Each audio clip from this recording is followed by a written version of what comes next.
ये है कि most important response in shock as a whole.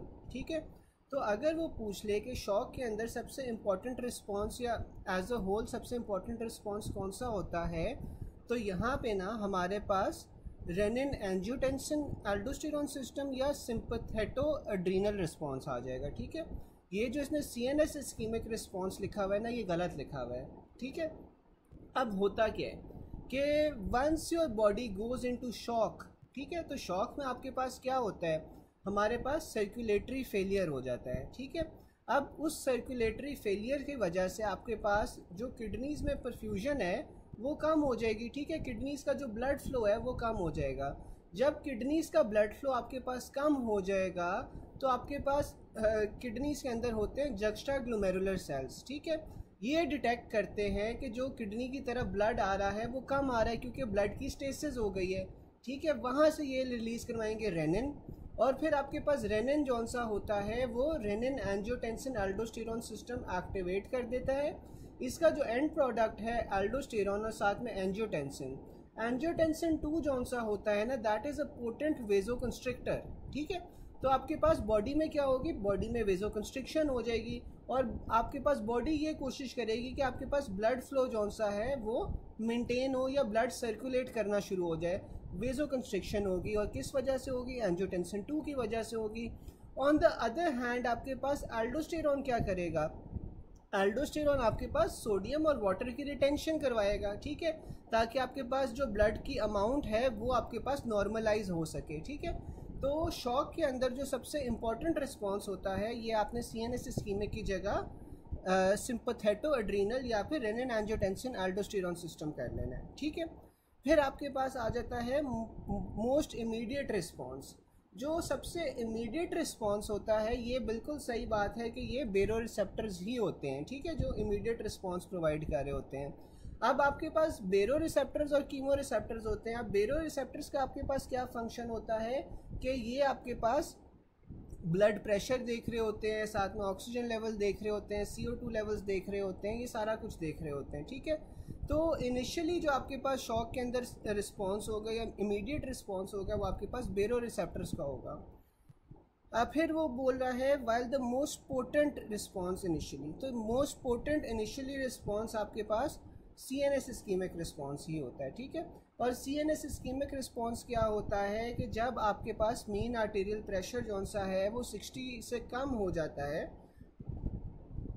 तो फिर क्या होता है आपके पास ब्रेन में जो ब्लड सप्लाई है ना, ब्रेन की ब्लड सप्लाई कम हो जाएगी। ठीक है, क्योंकि आपके पास ओवरऑल ब्लड प्रेशर ही कम हो गया है, तो ब्रेन तक आपके पास जो ब्लड की परफ्यूजन है वो कम हो रही है। This is sense by the brain, brain देखता है कि भाई मुझे तो ऑक्सीजन या मुझे न्यूट्रिएंट्स नहीं मिल रहे, तो उस वजह से ब्रेन में आपके पास ये CNS इस्कीमिक रिस्पॉन्स जनरेट होता है।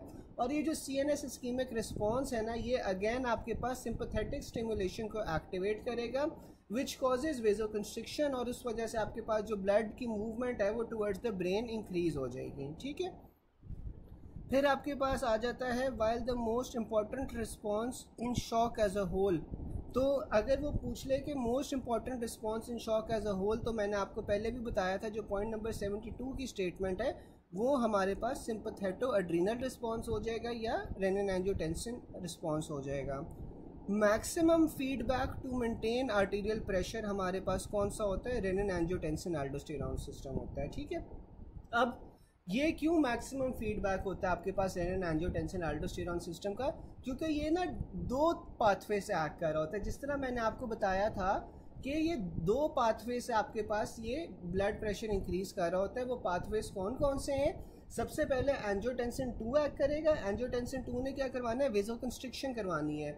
साथ में आपके पास एल्डोस्टेरोन एक्ट करता है। जो एल्डोस्टेरोन होगा वो आपके पास ब्लड वॉल्यूम को ज़्यादा करेगा। ठीक है, आपके पास वाटर की जौन सी रिटेंशन करवाएगा, साथ में सोडियम की भी रिटेंशन करवाएगा, इसलिए इसका मैक्सिमम ये मैक्सिमम फीडबैक आपके पास देता है। फिर while responsible for maintaining body in shock, तो ये भी आपके पास रेनिन एंजियोटेंसिन एल्डोस्टेरोन सिस्टम या एड्रीनो सिंपैथेटिक रिस्पॉन्स ही होता है। ठीक है, अच्छा अब मैं फिर से आपको थोड़ा सा रिपीट कर देता हूँ कि जो मैक्सिमम फीडबैक होता है ना, मैक्सिमम फीडबैक आपके पास किससे हो रहा होता है, रेनिन एंजियोटेंसिन एल्डोस्टेरॉन सिस्टम से, क्योंकि ये ड्यूल पाथवे से एक्ट कर रहा था। फिर अगर सेकंड नंबर पे हमारे पास मैक्सिमम फीडबैक किसका होता है, सीएनएस इस्कीमिक रिस्पॉन्स का। थर्ड नंबर पे हमारे पास मैक्सिमम फीडबैक होगा बेरो रिसेप्टर्स का, और फोर्थ नंबर पे आपके पास कीमो रिसेप्टर्स का। अगर वो ये पूछ ले कि लॉन्ग टर्म बीपी कंट्रोल करना है, तो लॉन्ग टर्म बीपी कंट्रोल आपके पास कौन कर रहा होता है, अगेन ये आपके पास रेनिन एंजियोटेंसिन एल्डोस्टेरॉन सिस्टम ही आपके पास लॉन्ग टर्म बीपी को कंट्रोल कर रहा होता है। फास्टेस्ट और शॉर्ट टर्म आपके पास कौन सा आ जाता है, वो आपके पास बेरो रिसेप्टर्स आ जाता है। अगर वो पूछ ले कि सबसे पोटेंट रिस्पॉन्स किसका होता है, सबसे पोटेंट रिस्पॉन्स आपके पास सीएनएस इस्कीमिक रिस्पॉन्स होता है। सबसे इम्पॉर्टेंट जो सा है वो हमारे पास रेनिन एंजियोटेंसिन एल्डोस्टेरॉन सिस्टम था, लेकिन सबसे पोटेंट जो सा होता है वो आपके पास सीएनएस इस्कीमिक होता है। ठीक है, यहाँ तक समझ आ गई पॉइंट नंबर 72 की सबको? किसी को कोई क्वेश्चन है?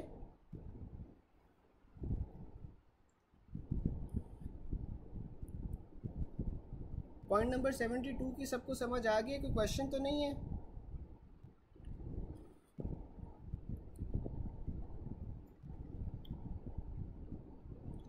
चलें, if you guys have any question तो आप लोग अभी चैट बॉक्स में पूछ लें, आई विल आंसर इट। अभी मैं एमसीक्यूज पढ़ रहा हूँ कि most of the mechanism triggered in case of acute blood loss. ठीक है, तो अक्यूट ब्लड लॉस हो रहा है तो सबसे पहले आपके पास कौन सा रिस्पॉन्स आना चाहिए, आपके पास बेरो रिसेप्टर रिफ्लेक्स आना चाहिए।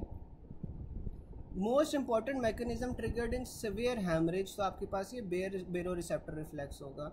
अब सिवियर हैमरेज हुआ है, आपके पास रैपिडली ब्लड लॉस हो रहा है, तो आपके पास सबसे जो इम्पोर्टेंट या सबसे फर्स्ट लाइन जो होगा वो आपके पास बेरो रिसेप्टर रिफ्लेक्स होगा। फिर हमारे पास आ जाता है मोस्ट क्विक मैकेनिज्म ट्रिगर्ड इन सिवियर हैमरेज, तो आपके पास अगेन बेरो रिसेप्टर आ जाता है। मोस्ट पोटेंट, अगर आपके पास बीपी बिलो 60 चला गया है तो आपके पास सीएनएस इस्कीमिक रिस्पॉन्स होगा। ठीक है, फिर आपके पास आ जाता है ये डॉक्टर बख्तावर, मैंने जो सीक्वेंस बताई थी ना, वो मैंने सीक्वेंस बताई थी आपको मैक्सिमम फीडबैक गेन की। ठीक है, क्योंकि देखें आपके पास क्या हो रहा है, आपके पास ब्लड लॉस हो रहा है, आपके पास ब्लड प्रेशर कम हो रहा है। ठीक है, तो ब्लड प्रेशर को बढ़ाने के लिए या ब्लड प्रेशर को मेंटेन रखने के लिए मैं ये बता रहा था कि मैक्सिमम जो आपके पास ब्लड प्रेशर को बढ़ा सकता है वो कौन कौन से रिस्पॉन्सेज होते हैं। ठीक है, तो जो मैक्सिमम आपके पास ब्लड प्रेशर को बढ़ाएगा उसमें आपके पास सबसे पहले आ जाता है रेनिन एंजियोटेंसिन एल्डोस्टेरॉन सिस्टम, क्योंकि वो ड्यूल पाथवे से एक्ट कर रहा होता है। ठीक है, तो इस वजह से मैक्सिमम जो आपके पास ब्लड प्रेशर बढ़ाता है वो रेनिन एंजियोटेंसिन एल्डोस्टेरॉन सिस्टम होता है। सेकंड नंबर पे आपके पास सीएनएस इस्कीमिक रिस्पॉन्स होता है, थर्ड नंबर पे बेरो रिसेप्टर होता है, और फोर्थ नंबर पे आपके पास फिर कीमो रिसेप्टर्स आ जाते हैं। मोस्ट क्रॉनिक या प्रोलॉन्ग्ड मैकेनिज्म ट्रिगर्ड, तो सबसे क्रॉनिक आपके पास जो या लॉन्ग टर्म आपके पास बीपी रेगुलेट कर रहा होता है वो हमारे पास रेनिन एंजियोटेंसिन एल्डोस्टेरॉन सिस्टम आ जाता है।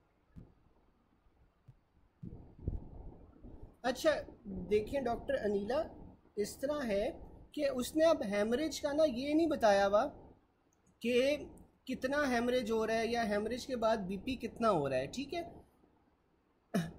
और जो रेनिन एंजियोटेंसिन एल्डोस्टेरॉन सिस्टम होता है ना, रेनिन एंजियोटेंसिन एल्डोस्टेरॉन सिस्टम इस तरह फ़ौरन नहीं एक्टिवेट होता, उससे टाइम चाहिए होता है। ठीक है, क्योंकि देखो सबसे पहले वो आपके पास किडनीज डिटेक्ट करेंगे कि आपके पास जो ब्लड फ्लो है वो कम आ रहा है, फिर किडनीज ने आपके पास एंजियोटेंसिन 1 को एक्टिवेट करना, एंजियोटेंसिनोजन से एंजियोटेंसिन 1 बनाना है, फिर एंजियोटेंसिन 1 आपके पास एंजियोटेंसिन 2 में लंग्स में जाके कन्वर्ट होगा बाय द एस एंजाइम, फिर आपके पास जो एंजियोटेंसिन 2 है वो एल्डोस्टेरॉन में कन्वर्ट होगा। तो ये ना आपके पास लॉन्ग टर्म इफेक्ट करता है। ठीक है, तो ये सबसे ज़्यादा बढ़ाता तो है लेकिन ये फौरी तौर पे एक्टिवेट नहीं होता। ऑन द अदर हैंड आपको जब सिवियर हेमरेज हो रहा है तो आपको कुछ इस तरह का रिसेप्टर चाहिए ना जो फौरी तौर पे पहले एक्ट करे। ठीक है, तो अगर सिवियर हेमरेज हो रहा है तो आपको एक क्विक जॉनसन मैकेनिज्म चाहिए जिसकी वजह से आप ब्लड प्रेशर इंक्रीज कर सको। तो इस केस में आपके पास जो सबसे तेज़ी से एक्ट करेगा ना वही सबसे इंपॉर्टेंट होगा, विच इज़ बेरो रिसेप्टर रिफ्लेक्स। डॉक्टर अनीला समझ आ गई?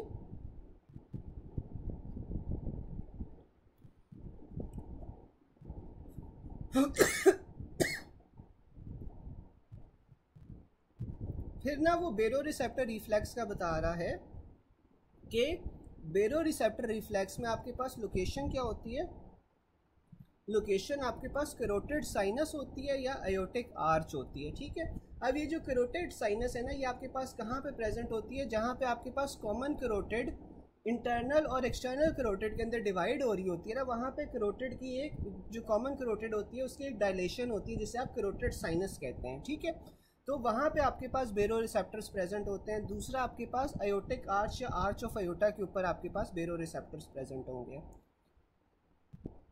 फिर हमारे पास आ जाते हैं नेगेटिव फीडबैक सिस्टम। अब fast neural mechanisms and responsible for minute to minute regulation of arterial blood pressure.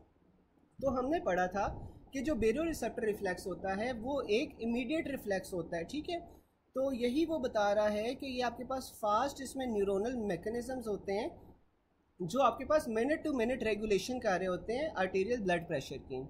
फिर आपके पास अयोटिक आर्च में जो होता है responsible to increase but not to decrease in arterial pressure. तो जो अयोटिक आर्च में आपके पास बेरो रिसेप्टर्स थे वो आपके पास रिस्पॉन्सिबल होते हैं to increase the arterial pressure, लेकिन डिक्रीज नहीं ये करवाते। जब आपके पास आर्टेरियल प्रेशर कम हो जाएगा ना, तो तब ये आपके पास अयोटिक आर्च के बेरो रिसेप्टर्स एक्टिवेट होंगे और ये आपके पास ब्लड प्रेशर को बढ़ाएंगे। द अयोटिक आर्च बेरो receptors are innervated by the aortic nerve which then combines with vagus nerve या क्रेनियल नर्व 10। ठीक है, अयोटिक आर्च के जो बेरो रिसेप्टर्स हैं वो अयोटिक नर्व से इनर्वेट हो रहे होते हैं जो कि वेगस नर्व के साथ कंबाइन कर जाती है। और आपको पता है कि जो वेगस नर्व होती है यही आपके पास सिंपैथेटिक और पैरासिम्पैथेटिक की जो आपके पास ऑटोनॉमिक सिस्टम की मेन नर्व होती है वो वेगस नर्व होती है। और ये वेगस नर्व के थ्रू ही आपके पास फिर क्या होगा, वेजोकंस्ट्रिक्शन हो जाएगी। मैं एक्सप्लेन कर देता हूँ, एक बार ये पढ़ लेना फिर आपको शायद खुद ही बेहतर समझ आ जाए। फिर आपके पास कैरोटिड साइनस आ जाता है। अब जो कैरोटिड साइनस है वो आपके पास दूसरा लोकेशन थी ऑफ द बेरो रिसेप्टर और ये रिस्पॉन्ड करता है to both increase as well as decrease in arterial pressure located at the bifurcation of the common carotid arteries. The carotid sinus baro receptors are innervated by sinus nerve of Hering which is a branch of the glossopharyngeal nerve. और जो carotid sinus है ना वो आपके पास innervate हो रहा होता है बाय द ग्लॉसोफेरेंजियल नर्व या 9th क्रेनियल नर्व, और उसकी कौन सी branch, sinus nerve of Hering से। अच्छा, अब जो आपके पास डॉक्टर अनीला कह रही थी कि नेगेटिव फीडबैक मैकेनिज्म। अब जो नेगेटिव फीडबैक मैकेनिज्म है ना डॉक्टर साहिबा, ये देखिए यही है कि लेट्स सपोज कि आपका जो ब्लड प्रेशर है वो ज़्यादा हो रहा है। अब ब्लड प्रेशर ज़्यादा हो रहा है तो मुझे कोई बता सकता है कि बेरो रिसेप्टर्स कौन से वाले आपके पास ये डिटेक्ट करेंगे और आपके पास जो बीपी है उसे कम की तरफ लेके जाएंगे? मुझे कोई बता सकता है? चैट बॉक्स में कोई बता सकता है कि आपके पास कौन से बेरो रिसेप्टर्स आपके पास हाई ब्लड प्रेशर को डिटेक्ट करेंगे और उसे फिर लो ब्लड प्रेशर की तरफ लेके जाएंगे?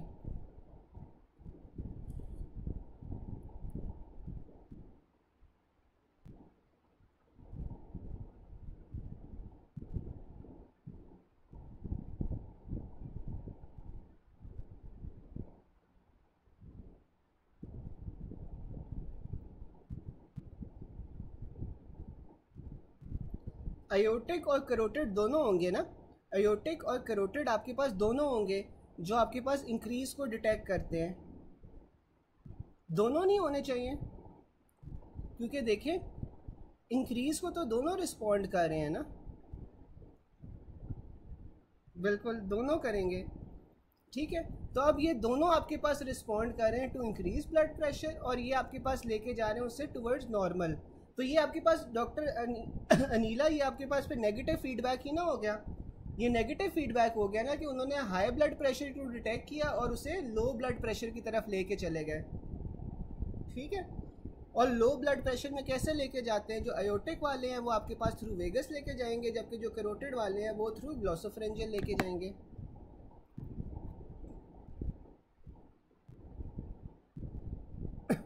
ठीक है, तो इसी तरह ना ये मिनट टू मिनट जो सा है ना आपके पास डिटेक्ट कर रहे होते हैं कि आपके पास कहीं ब्लड प्रेशर कम या ज़्यादा तो नहीं हो रहा। ठीक है। और मिनट टू मिनट जब ये डिटेक्ट कर रहे होते हैं तो जैसे ही उन्हें कम या ज़्यादा ब्लड प्रेशर लगता है तो वो अपना मैकेनिज्म से आपके पास ब्लड प्रेशर को रेगुलेट करते हैं। तो यही आपके पास पे नेगेटिव फीडबैक सिस्टम आ जाता है, ठीक है। फिर आपके पास आ जाते हैं स्टेप्स इन बेरो रिसेप्टर रिफ्लेक्स।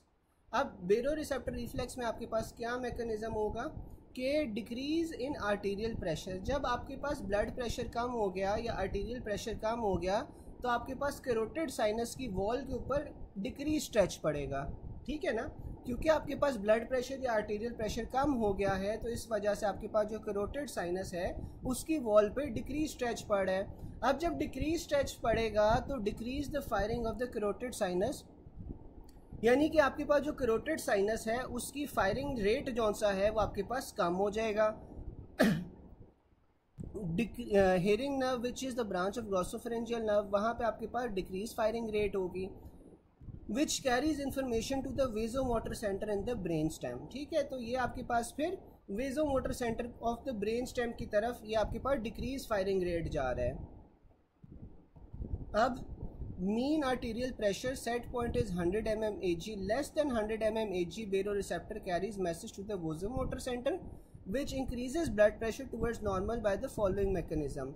आपके पास पैरासिम्पथेटिक आउटफ्लो कम हो जाएगा, सिंपथेटिक आउटफ्लो ज़्यादा हो जाएगा, हार्ट रेट ज़्यादा होगा, कॉन्ट्रैक्टिलिटी ज़्यादा होगी, स्ट्रोक वॉल्यूम, कार्डिक आउटपुट सारा कुछ इंक्रीज़ कर जाएगा, वेन्स की कंस्ट्रिक्शन होगी, वीनस रिटर्न इंक्रीज़ होगा जिस वजह से आपके पास कार्डिक आउटपुट भी इंक्रीज़ हो जाएगा, कंस्ट्रिक्शन होगी आर्टरीज की, टोटल पेरिफेरल रेजिस्टेंस इंक्रीज़ कर जाएगी और टोटल आर्टीरियल प्रेशर भी इंक्रीज़ कर जाएगा, ठीक है। तो ये आपके पास स्टेप्स हैं बेरो रिसेप्टर रिफ्लेक्स में। मैं एक दोबारा रिपीट कर देता हूँ कि जब हमारे पास आर्टीरियल प्रेशर कम हुआ है, अब कम आर्टीरियल प्रेशर को आप लोगों को पता है कि कौन से डिटेक्ट करती है, कैरोटिड साइनस डिटेक्ट करती है, आयोटिक हाली आपके पास इंक्रीज को डिटेक्ट करती है। तो यहाँ पे हमारे पास जब डिक्रीज आर्टीरियल प्रेशर हो रहा है तो आपके पास कैरोटिड साइनस डिटेक्ट करेगी। एक तो ये बात हमने इस्टेब्लिश कर ली। जब आपके पास आर्टीरियल प्रेशर कम हो रहा है तो आपके पास कैरोटिड साइनस की जो वॉल्स हैं उस पर डिक्रीज स्ट्रेच पड़ेगा। जब डिक्रीज स्ट्रेच पड़ेगा तो आपके पास जो कैरोटिड साइनस नर्व है या फिर नर्व ऑफ हेयरिंग है उसकी आपके पास जो फायरिंग रेट है या कंडक्शन की रेट है वो आपके पास डिक्रीज़ हो जाएगी। जब डिक्रीज़ फायरिंग रेट होगी तो ये इन्फॉर्मेशन आपके पास जाएगी vasomotor centre of the brain stem में, और ब्रेन स्टेम में अगर आपके पास mean arterial pressure less than 100 है ना तो आपके पास ये जो वेजोमोटर सेंटर है इसने क्या करना है, इसने ब्लड प्रेशर को इंक्रीज़ करना है। ब्लड प्रेशर को कैसे इंक्रीज़ करेगा कि आपके पास पैरासिम्पथेटिक आउटफ्लो कम हो जाएगा, सिंपथेटिक आउटफ्लो ज़्यादा हो जाएगा, आपके पास heart rate, contractility, stroke volume, cardiac output सारा कुछ बढ़ेगा, वेन्स की कंस्ट्रिक्शन होगी, हार्ट के अंदर आपके पास ज़्यादा ब्लड जाएगा। जब ज़्यादा ब्लड हार्ट में जाएगा तो कार्डिक आउटपुट भी आपके पास इंक्रीज़ कर जाएगा, साथ में आपके पास इंक्रीज कंस्ट्रिक्शन हो जाएगी आर्टरीज की, टोटल पेरिफेरल रेजिस्टेंस भी ज़्यादा हो जाएगी और आर्टेरियल प्रेशर फिर इंक्रीज हो गया। तो यही आपके पास जो है ना नेगेटिव फीडबैक है कि पहले आपके पास आर्टेरियल प्रेशर कम था और फिर आपके पास आर्टेरियल प्रेशर ज़्यादा हो गया, ठीक है। तो this is a kind of negative feedback. फिर हम एमसीक्यूज देख लेते हैं कि जो बेरो रिसेप्टर्स होते हैं वो क्या डिटेक्ट करते हैं, changes in arterial blood pressure को डिटेक्ट करते हैं। aortic arch baroreceptor responds to increase but not to decrease in arterial pressure, लेकिन जो कैरोटिड होते हैं वो दोनों increase as well as decrease in arterial pressure को डिटेक्ट करते हैं। फिर हमारे पास आ जाता है function of baroreceptor in blood pressure is increase arterial pressure। तो आपके पास जो baroreceptors का फंक्शन होता है वो क्या होता है कि ये आपके पास मीन आर्टेरियल प्रेशर को इंक्रीज़ कर रहे होते हैं। Baroreceptors increase in which of the following, तो आपके पास मीन आर्टेरियल प्रेशर को आपके पास ये इंक्रीज़ करते हैं, उसे मेंटेन करके रखते हैं, ठीक है। फिर आपके पास आता है कि शॉर्ट टर्म बीपी की रेगुलेशन आपके पास बेरोरिसेप्टर से हो रही होती है, जबकि लॉन्ग टर्म बीपी की रेगुलेशन कौन कर रहा होता है, मुझे कोई चैट बॉक्स में बता सकता है कि लॉन्ग टर्म बीपी की आपके पास कौन रेगुलेशन कर रहा होता है।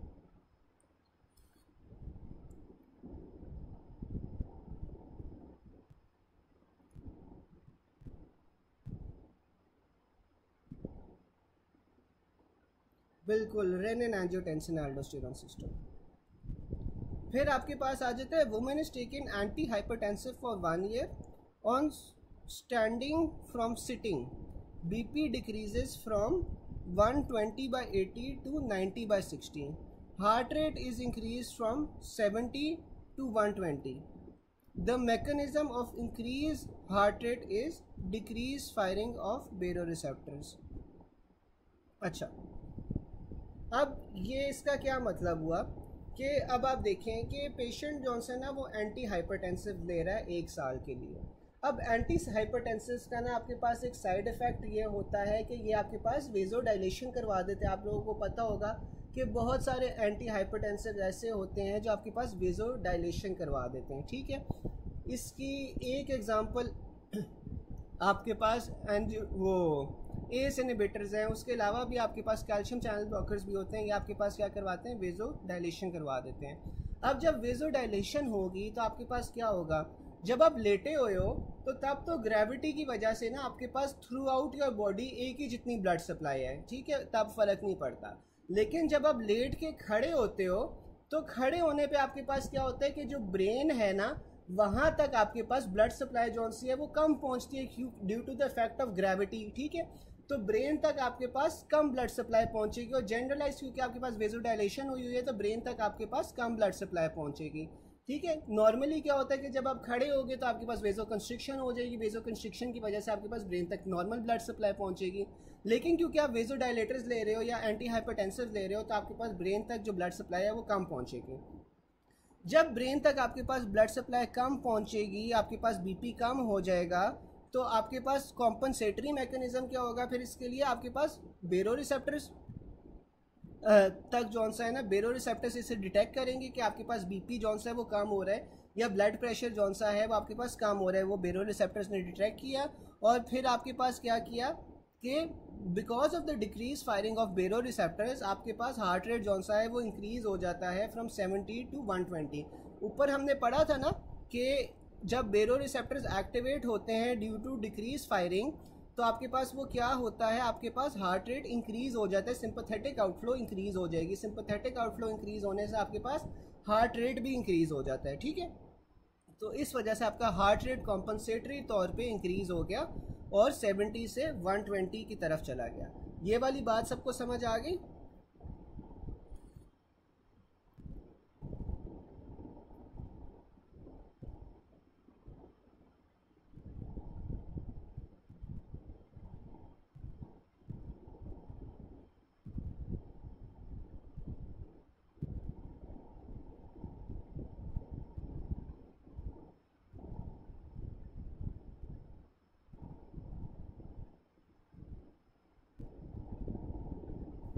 चलें, फिर हमारे पास आ जाता है कि N unconscious patient is pail and cold clammy skin.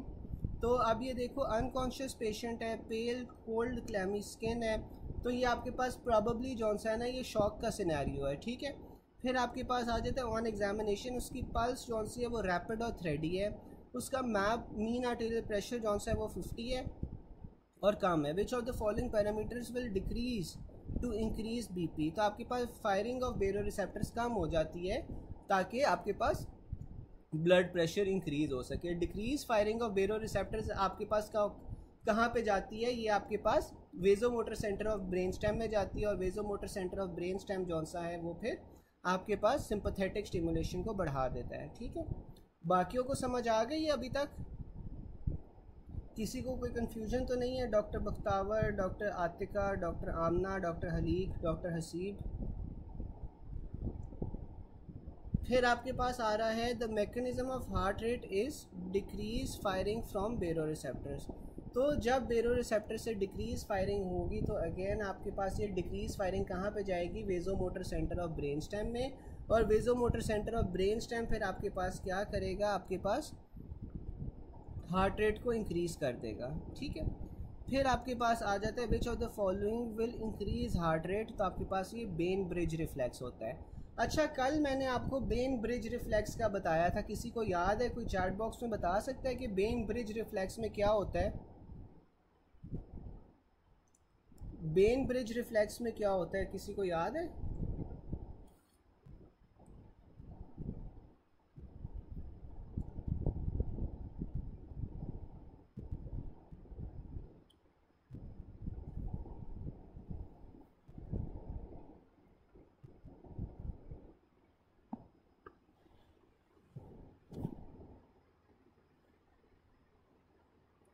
Increase heart rate होता है। इंक्रीज हार्ट रेट क्यों होता है?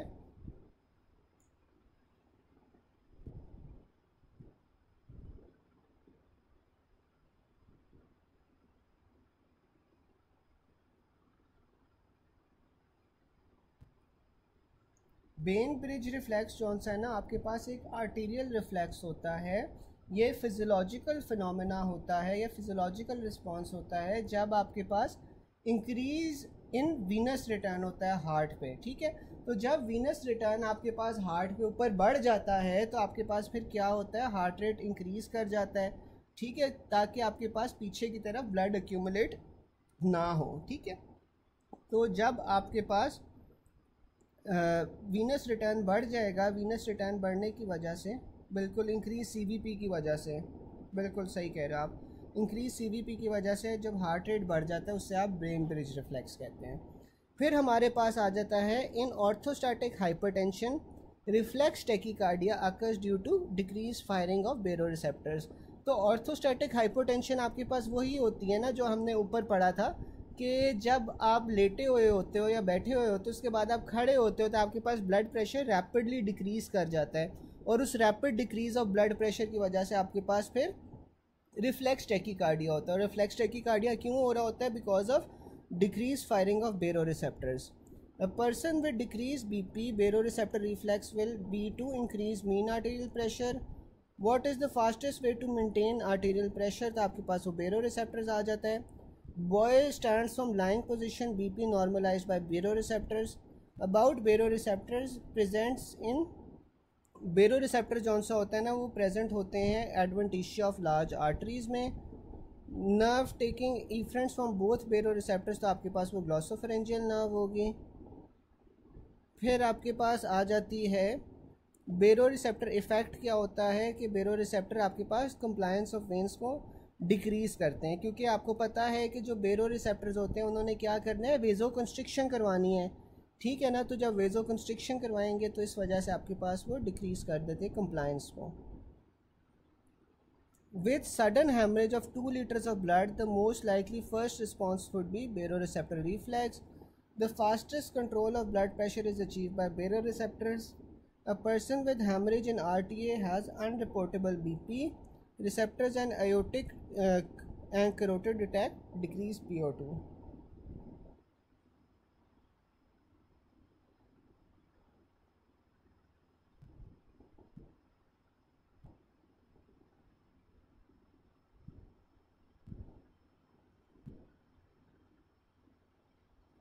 मैं बता देता हूँ कि person with decrease BP baroreceptor reflex will be to increase mean arterial pressure. तो देखिए ना डॉक्टर साहिबा कि अगर आपके पास ब्लड प्रेशर डिक्रीज़ हुआ है तो आपके पास बेरोरिसेप्टर्स ने क्या करना है, बेरोरिसेप्टर्स जौन सा होते हैं उन्होंने आपके पास ये जो ब्लड प्रेशर होता है इसे रेगुलेट करना होता है ना। तो आपके पास ये जो बेरोरिसेप्टर्स है डिटेक्ट करेंगे कि आपके पास ब्लड प्रेशर कम हो रहा है। तो जब ब्लड प्रेशर कम होगा, बेरोरिसेप्टर्स ने डिटेक्ट किया, तो आपके पास क्या होगा, डिक्रीज फायरिंग रेट होगी, और ये आपके पास डिटेक्ट होगा इन द वेजोमोटर सेंटर, और वेजोमोटर सेंटर ने आपके पास सिंपैथेटिक स्टिमुलेशन को एक्टिवेट करना है। आपके पास वेजो कंस्ट्रिक्शन हो जाएगी, ठीक है, वेजो कंस्ट्रिक्शन हो जाएगी, साथ में आपके पास टोटल पेरिफेरल रेजिस्टेंस आपके पास डिक्रीज़ हो जाएगी, कार्डियक आउटपुट इंक्रीज़ हो जाएगा, हार्ट रेट इंक्रीज़ हो जाएगी। तो ये सारे मैकेनिज़म्स की वजह से आपके पास जो मीन आर्टीरियल प्रेशर है वो बढ़ जाएगा ना। तो यही तो काम होता है बेरोरिसेप्टर्स का।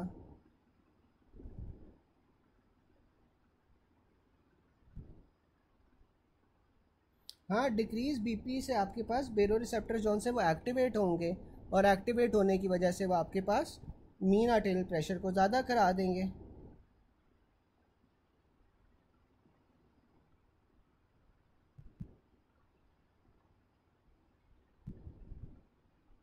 समझ आ गई सबको?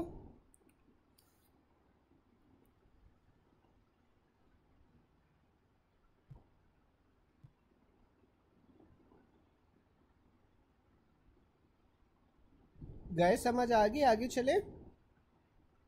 कोई ऐसा पॉइंट तो नहीं है जो नहीं समझ आया?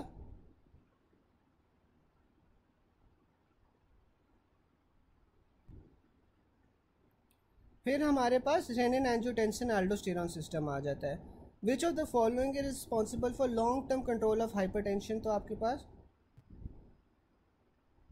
अच्छा, डॉक्टर बख्तावर कह रही हैं बेरोरिसेप्टर डिक्रीज कंप्लायंस ऑफ वेन्स वाला बता दूं। डॉक्टर बख्तावर ये देखो ना कि आपके पास जो बेरो रिसेप्टर्स हो रहे हैं, बेरो रिसेप्टर्स ने आपके पास क्या करवाना है, वेजो कंस्ट्रिक्शन करवानी है, ठीक है।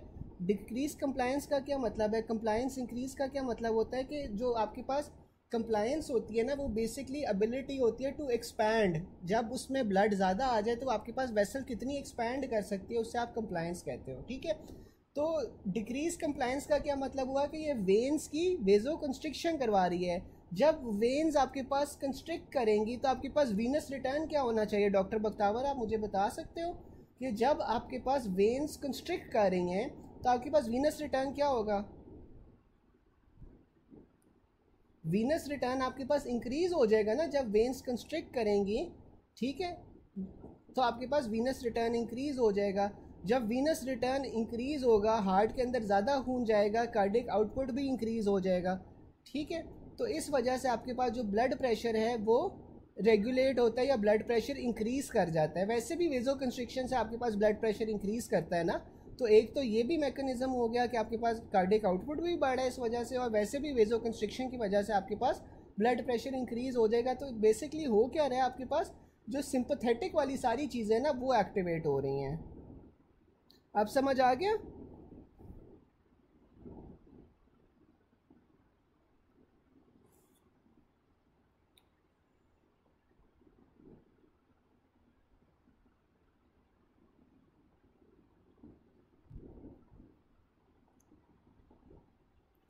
फिर हमारे पास आ जाता है कि विच of the following is responsible for long term control of hypertension. तो आपके पास लॉन्ग टर्म कंट्रोल कौन कर रहा होता है, रेनिन एंजियोटेंसिन एल्डोस्टेरॉन सिस्टम। और मैक्सिमम फीडबैक गेन भी हमारे पास रेनिन एंजियोटेंसिन एल्डोस्टेरॉन सिस्टम से ही हो रहा था, क्योंकि ये जो रेनिन एंजियोटेंसिन एल्डोस्टेरॉन सिस्टम है ये आपके पास ड्यूल मैकेनिज्म से चल रहा था, ठीक है। फिर हमारे पास CNS इस्कीमिक रिस्पॉन्स आ जाता है कि a semi conscious patient has rapid thready pulse, calm and cold skin, mean arterial pressure जौन सा है वो 50 है। In this condition of shock which will give the maximum benefit to the patient. तो आपके पास ये ब्रेन इस्कीमिक रिस्पॉन्स होगा, ठीक है।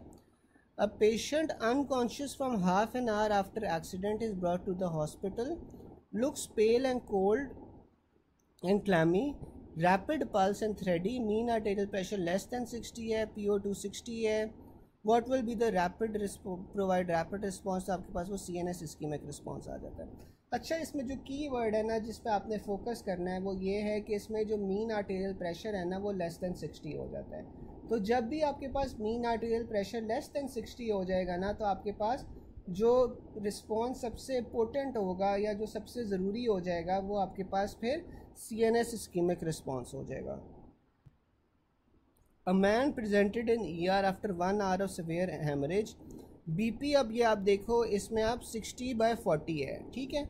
अच्छा, वैसे मुझे BP 60/40 है तो कोई स्टूडेंट जौन सा है वो इसमें मीन आर्टेरियल प्रेशर कैलकुलेट करके बता सकता है। हमने कल मीन आर्टेरियल प्रेशर का फॉर्मूला पढ़ा था, कोई मुझे कैलकुलेट करके बता सकता है कि इसमें मीन आर्टेरियल प्रेशर कितना बनेगा फिर अगर BP जौन सा है वो 60/40 है। रैपिड पल्स है with cold clammy skin, which mechanism is most active at this stage. तो ये CNS इस्कीमिक रिस्पॉन्स है। इसमें मुझे कोई मीन आर्टेरियल प्रेशर कैलकुलेट करके बता सकते हैं कि कितना बनेगा।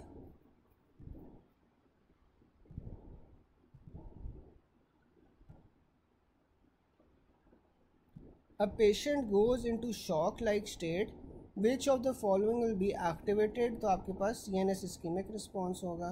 20 बन रहा है, चले 20 बन रहा है ना, तो इसका मतलब है कि जो मीन आर्टेरियल प्रेशर है वो आपके पास कितना है, 20 है। तो इसमें फिर सबसे ज़्यादा रैपिड रिस्पॉन्स क्या होगा आपके पास, फिर CNS इस्कीमिक रिस्पॉन्स होगा। फिर हमारे पास आ जाता है a patient had accident, doctor Atika कह रही है 73.3 बन रहा है मुझे। फिर एक मीन आर्टेरियल प्रेशर का फॉर्मूला क्या था, diastolic plus 1/3 of pulse pressure, ठीक है। Diastolic plus 1/3 of pulse pressure. अब डायस्टोलिक BP इसमें क्या है, 40 है, 40 है ना डायस्टोलिक ब्लड प्रेशर, और इसमें पल्स प्रेशर क्या है, 20 है। तो 20/3 करो और उससे प्लस कर दो 40 से, अब कितना बन रहा है,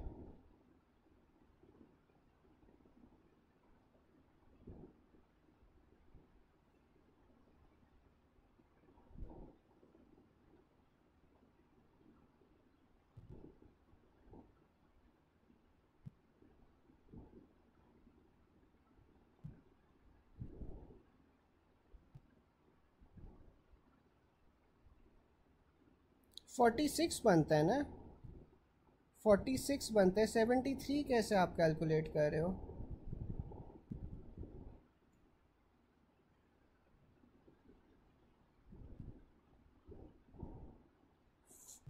गाइस क्या हो गया?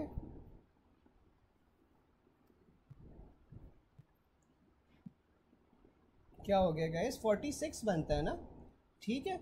इसमें हमारे पास क्या फॉर्मूला था कि हमने diastolic pressure plus 1/3 of pulse pressure निकालना था।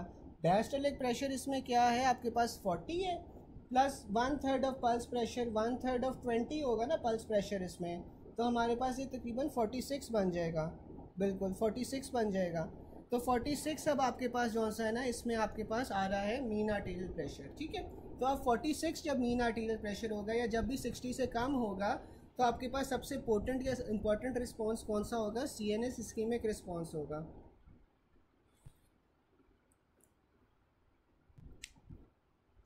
फिर आ जाता है ड्यूरिंग शॉक, मोस्ट इंपॉर्टेंट आपके पास CNS इस्कीमिक रिस्पॉन्स आता है। A patient goes into shock like state, which one of the following will be activated? तो CNS ischemic response है। A patient has accident, BP less than 60, which effect is more pronounced? आपके पास वो CNS ischemic response होता है। A patient was brought, अच्छा अब ये थोड़े से conceptual MCQs वो कह रहा है। A patient was brought to the ER in state of massive hemorrhage because of trauma and needed to hypotension.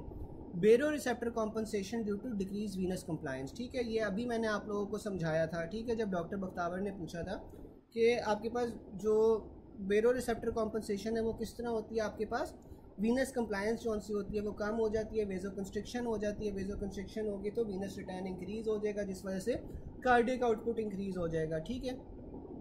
फिर आपके पास आ जाता है a person had blood has which cause a decrease in mean arterial pressure from 70 to 100 to 70 mmHg. The most likely change would be increased cardiac sympathetic efferent activity.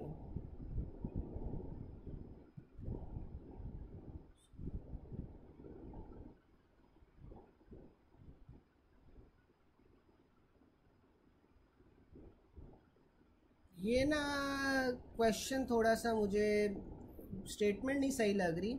इसमें मुझे लगता है ये होगा कि वो ये कह रहे हैं कि पर्सन को ब्लड लॉस हुआ है और ब्लड लॉस की वजह से आपके पास जो मीन आर्टेरियल प्रेशर है वो 100 से 70 हो गया, ठीक है। प्रॉबली वो यही कह रहे हैं कि पेशेंट को ब्लड लॉस हुआ है, ब्लड लॉस की वजह से जो मीन आर्टेरियल प्रेशर है वो 100 से 70 हो गया है। तो इसमें लाइकली चेंज क्या होगा कि increase cardiac sympathetic efferent activity, ठीक है। तो ये आपके पास ये हो जाएगा। ये पता है ना सबको कि कार्डियक सिंपैथेटिक इफरेंट एक्टिविटी क्या होगी, कि आपके पास कार्डियक आउटपुट इंक्रीज हो रहा है, हार्ट रेट इंक्रीज हो रहा है, ठीक है। ये सारी चीज़ें जो इंक्रीज हो रही हैं कार्डियक सिंपैथेटिक इफरेंट एक्टिविटी है। The BP recording of 2 males, a hypertensive with reading of 180/110 and normotensive of 120/80 were noted respectively, ठीक है। अब वो बोल रहा है कि 2 मेल्स का उसने BP लिया है, दोनों जो सा है, पहला वाला जो है वो हाइपरटेंसिव है 180/110 है, दूसरा वाला नॉर्मोटेंसिव है 120/180 BP है। अगर उसने कहा है कि हम 10 mmHg दोनों में ऐड कर दें, how will the response of hypertensive patient very from the normal? तो जो हाइपरटेंसिव पेशेंट है ना उसमें इंक्रीज पैरासिम्पथेटिक एक्टिविटी हो जाएगी। क्यों होगी? क्योंकि जब आपने 180/110 वाले का 190/120 कर दिया है तो ये तो डेंजरस हो गया ना, ठीक है। तो इसमें आपके पास रिस्पॉन्स ज़्यादा आएगा, आपके पास पैरासिम्पथेटिक एक्टिविटी इंक्रीज हो जाएगी। जबकि आपने 120/180 वाले का अगर 130/90 भी कर दिया है तो उसमें तो ऐसा कोई फ़र्क नहीं पड़ा, तो उसमें पैरासिम्पथेटिक एक्टिविटी नॉर्मल ही रहेगी, ठीक है। तो अब वो ये बता रहा है कि इन हाइपरटेंसिव पेशेंट बेरो receptors are adapted to high pressure, so it won't fire even with the high persistent pressure, but when there is small change like adding 10 mmHg, baroreceptor will detect that change and start firing, so parasympathetic activity of hypertensive will increase, ठीक है। तो hypertensive वाले की आपके पास parasympathetic activity increase हो जाएगी, but on the other hand in the normotensive patient adding 10 mmHg is still in the normal limit, so baroreceptor will not fire unless there is significant increase in the blood pressure. ठीक है, यहाँ तक यार किसी को कोई point ना समझ आया हो? अगर कोई क्वेश्चन है तो अभी आप पूछ लें, फिर हम पॉइंट नंबर 73 की तरफ चलते हैं. Any question till now?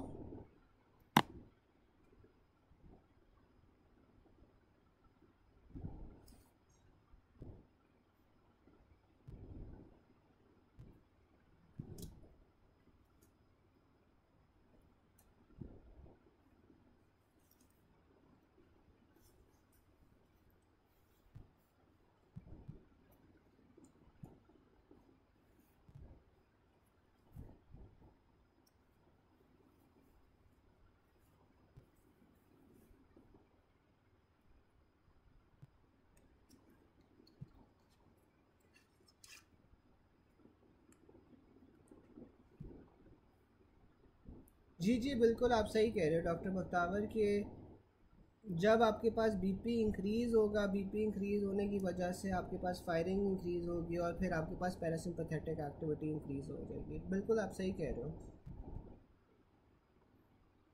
और किसी को कोई क्वेश्चन ओवरऑल, कोई पॉइंट नंबर 72 से किसी को कोई क्वेश्चन हो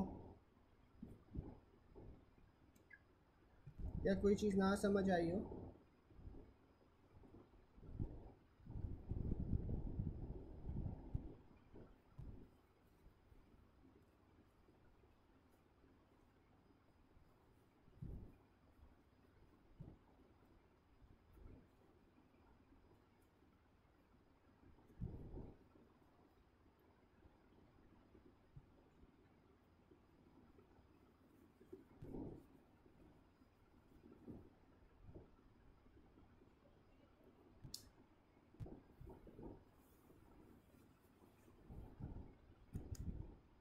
चले फिर हम आगे चलते हैं पॉइंट नंबर 73 पे कि polyarteritis nodosa is diagnose by fibrinoid necrosis. तो आपके पास जितनी भी वेस्कुलाइटिस होती है ना, या वेसल्स की इन्फ्लेमेशंस होती हैं, वो सारी की सारी आपके पास फिब्रिनॉइड नेक्रोसिस के अंडर ही आती हैं, क्योंकि वेसल्स के अंदर आपके पास हमेशा फिब्रिनॉइड नेक्रोसिस होता है. जिस तरह सॉलिड ऑर्गन्स में आपके पास कोगुलेटिव नेक्रोसिस होता है, लिक्विड वाली जगह पे आपके पास लिक्विफैक्टिव होता है, और फिर आपके पास जो वेसल्स होती है ना, वेसल्स के अंदर आपके पास फिब्रिनॉइड नेक्रोसिस होता है. तो वो यही बता रहा है नीचे कि आपके पास जो पोलीआर्थराइटिस निडोजा है या कोई भी वास्कुलाइटिस आ जाएगा तो हमने किसे चूज़ करना है? हमने फिब्रिनॉइड नेक्रोसिस को चूज़ करना है. फिर हमारे पास लार्ज वेसल वास्कुलाइटिस आ जाती हैं, मीडियम साइज़ वास्कुलाइटिस आ जाती हैं और स्मॉल साइज़ वास्कुलाइटिस आ जाती हैं. अब जो लार्ज साइज़ वास्कुलाइटिस है ना, लार्ज साइज़ वास्कुलाइटिस में आपके पास, लार्ज वेसल वास्कुलाइटिस में आपके पास सबसे पहले जायंट सेल या टेम्पोरल आर्थराइटिस आ जाता है. अब जो जायंट सेल या टेम्पोरल आर्थराइटिस है, इसमें आपके पास क्या होता है? सबसे कॉमन ये ग्रैनुलोमेटस इन्फ्लेमेशन है. इसमें आपके पास जो साइट्स होती हैं इन्फ्लेमेशन की, वो कौन सी होती हैं? टेम्पोरल या फिर ऑफ्थैल्मिक आर्टरी. ठीक है, टेम्पोरल और ऑफ्थैल्मिक आर्टरी आपके पास इस वास्कुलाइटिस के अंदर इफेक्ट होती हैं. क्लिनिकल फाइंडिंग्स में आपको क्या मिलेगा? यूनिलैटरल थ्रॉबिंग हेडेक मिलती है, जॉ क्लॉडिकेशन मिलती है, और may lead to irreversible blindness due to ophthalmic artery occlusion. ठीक है, ये एसोसिएटेड होती है विद पोलीमायल्जिया रूमेटिका, और डायग्नोसिस आपका इसमें किस तरह बनता है? टेम्पोरल आर्टरी बायोप्सी से बनता है. ठीक है, तो सबसे पहले तो जायंट सेल आर्थराइटिस की वो बात कर रहा था. इसमें आपके पास जौन सा है, टेम्पोरल और ऑफ्थैल्मिक आर्टरी जौन सी है वो इन्वॉल्व हो रही है. इसमें यूनिलैटरल थ्रॉबिंग हेडेक है और जॉ क्लॉडिकेशन है. अच्छा, मुझे कोई बता सकता है कि जॉ क्लॉडिकेशन क्या होती है?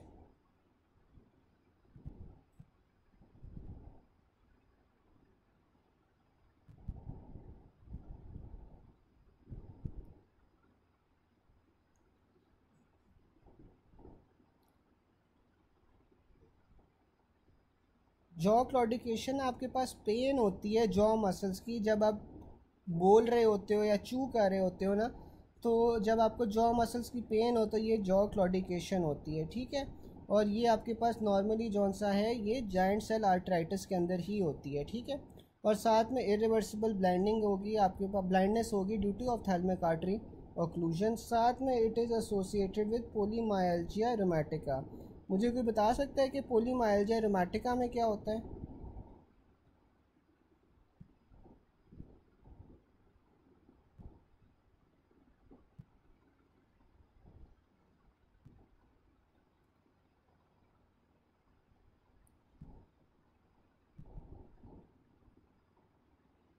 जो आपके पास पोलीमाइल्जिया रुमेटिका है ना, ये इन्फ्लेमेटरी डिसऑर्डर है जिसके अंदर आपके पास मस्कुलर पेन होती है, साथ में स्टिफनेस हो जाती है, ठीक है। और ये नॉर्मली आपके पास जौन सा होता है, इसमें आपके पास शोल्डर्स, नेक रीजन में, हिप में, थाइज में जौन सा है ना, आपके पास इन्फ्लेमेशन होना शुरू हो जाती है, ठीक है। नॉर्मली ये एज 50 ईयर से ऊपर इफ़ेक्ट करती है और ये टेम्पोरल आर्ट्राइटिस के साथ जौन सी होती है वो एसोसिएटेड होती है, ठीक है। और इसमें हमने डायग्नोसिस में क्या करना है, टेम्पोरल आर्टरी बायोप्सी करनी है। बिल्कुल सही है, बिल्कुल सही है। फिर हमारे पास आ जाता है टाकायासु आर्ट्राइटिस। अब जो टाकायासु आर्ट्राइटिस होता है इससे आप पल्सलेस डिजीज़ भी कहते हैं। इसके अंदर आपके पास वीक अपर एक्सट्रीमिटी पल्सेस आती हैं, ठीक है।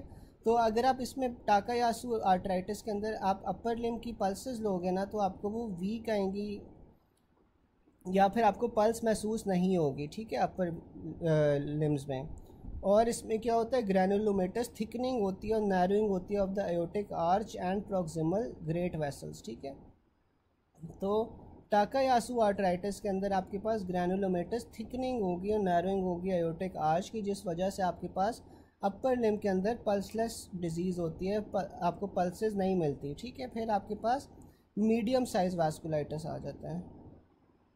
जो मीडियम साइज़ वास्कुलाइटिस होता है इसमें आपके पास पोलीआर्ट्राइटिस निडोज़ा आ जाता है और कावासाकी डिजीज़ आ जाती है। अब जो पोलीआर्ट्राइटिस निडोज़ा होता है टिपिकली इन्वॉल्व रीनल और visceral vessel sparing pulmonary arteries, ठीक है। और इसमें आपके पास कौन सा होता है, ये हेपेटाइटिस बी के साथ एसोसिएटेड होती है, ठीक है। फिर आपके पास कावासाकी डिजीज़ आ जाती है। जो कावासाकी डिजीज़ होती है ये self limiting mucocutaneous lymph node syndrome भी इसे कहते हैं, ठीक है। ये कावासाकी जौन सी होती है ना, सेल्फ लिमिटिंग होती है। इसमें आपके पास फीवर होगा, हेमरेजिक एडीमा होगा ऑफ द कंजक्टाइवा लिप्स पे, ओरल म्यूकोजा में, और सर्वाइकल लिम्फेडिनोपैथी होगी। May develop coronary artery aneurysms, thrombosis and rupture, इसकी वजह से आपके पास डेथ हो सकती है, ठीक है। तो कावासाकी डिजीज़ में ना आपके पास क्या होता है, फीवर के साथ पेशेंट प्रेजेंट करेगा, हेमरेजिक एडीमा होगा कंजक्टाइवा का, ठीक है, आंखें लाल होंगी, लिप्स और ओरल मिकोज़ा भी आपके पास लाल होते हैं, ठीक है। इसमें अमूमन हमारे पास स्ट्रॉबेरी टंग होती है, ठीक है, क्योंकि ओरल मिकोज़ा, लिप्स आपके पास लाल आ जाते हैं और सर्वाइकल लिम्फेडिनोपैथी आएगी। और इसमें आपके पास जो सा है ना, कॉर्नरी आर्टरी एनोरिज्म्स हो सकते हैं और एनोरिज्म्स का रप्चर की वजह से डेथ हो सकती है। फिर आपके पास स्मॉल साइज़ वास्कुलाइटिस आ जाता है। जो स्मॉल साइज़ वास्कुलाइटिस होते हैं वो आपके पास एंका पॉजिटिव या सी एंका पॉजिटिव आपके पास वैगनस ग्रैनुलोमाटोसिस होती है, जबकि पी एंका पॉजिटिव जौन सा है आपके पास चर्क-स्ट्रॉस सिंड्रोम या माइक्रोस्कोपिक पोलियंजाइटिस होगा। अब हमारे पास जो पोलीआर्ट्राइटिस निडोज़ा है is diagnosed by fibrinoid necrosis, ठीक है। तो फिब्रिनॉइड नेक्रोसिस इनफैक्ट आपके पास जितने भी वास्कुलाइटिस थे सारों के अंदर फिब्रिनॉइड नेक्रोसिस ही होती है। वैगनर्स ग्रैनुलोमाटोसिस वास्कुलाइटिस का सबसे डायग्नोस्टिक फीचर क्या होगा, आपके पास फिब्रिनॉइड नेक्रोसिस होगा। Microscopic diagnosis of polyarteritis nodosa vasculitis in females is by fibrinoid necrosis in arterioles. फिर हमारे पास आ जाता है P ANCA granulomatosis vasculitis is associated with hep B, ठीक है। तो हमने पढ़ा था कि जो आपके पास पोलीआर्ट्राइटिस निडोज़ा है वो भी हेप बी के साथ होता है, और जो आपके पास पी एंका ग्रैनुलोमाटोसिस है ये भी आपके पास हेप बी के साथ इसकी एसोसिएशन आ जाती है। तो यही वो नीचे लिख रहा है कि polyarteritis nodosa is associated with hep B. Anti neutrophil cytoplasmic antibodies या ANCA is present in vasculitis. C ANCA आपके पास वैगनस ग्रैनुलोमाटोसिस में होता है। फिर वो बता रहा है 6 year Japanese boy was brought to the ER with severe chest pain while playing. On examination he has severe conjunctivitis, oedema of lips और अयोटिक एनोरिज्म। तो ये आपके पास क्या हो गया, कावासाकी डिजीज़ हो गई। A 9-month-old Japanese boy was brought to the ER with conjunctivitis, edema of lips, and oral mucosa, cervical lymphadenopathy, aneurysms। तो ये आपके पास कावासाकी डिजीज़ होता है। कावासाकी डिजीज़ में most common cause of death क्या होता है, आपके पास रप्चर ऑफ एनोरिज्म्स होती हैं, ठीक है। फिर आपके पास आ जाता है 55-year-old male presents with right sided headache, visual disturbance temporal artery firm tender 10 biopsy तो आपको जॉइंट सेल आर्टराइटिस मिलेगा इसमें, ठीक है। पॉइंट नंबर 73 के अंदर किसी को कोई कन्फ्यूजन हो, कोई चीज़ ना समझ आई हो?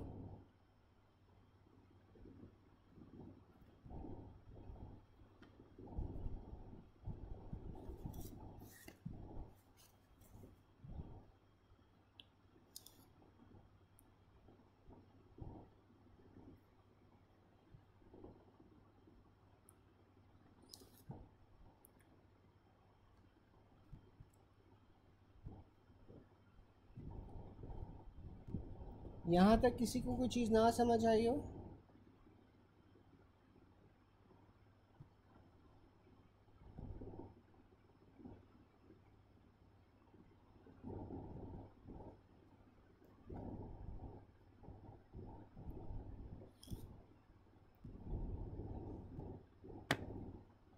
अच्छा, फिर आगे पॉइंट नंबर 74 है कि in exercise cardiac output is maintained by increase ventricular contractility, ठीक है।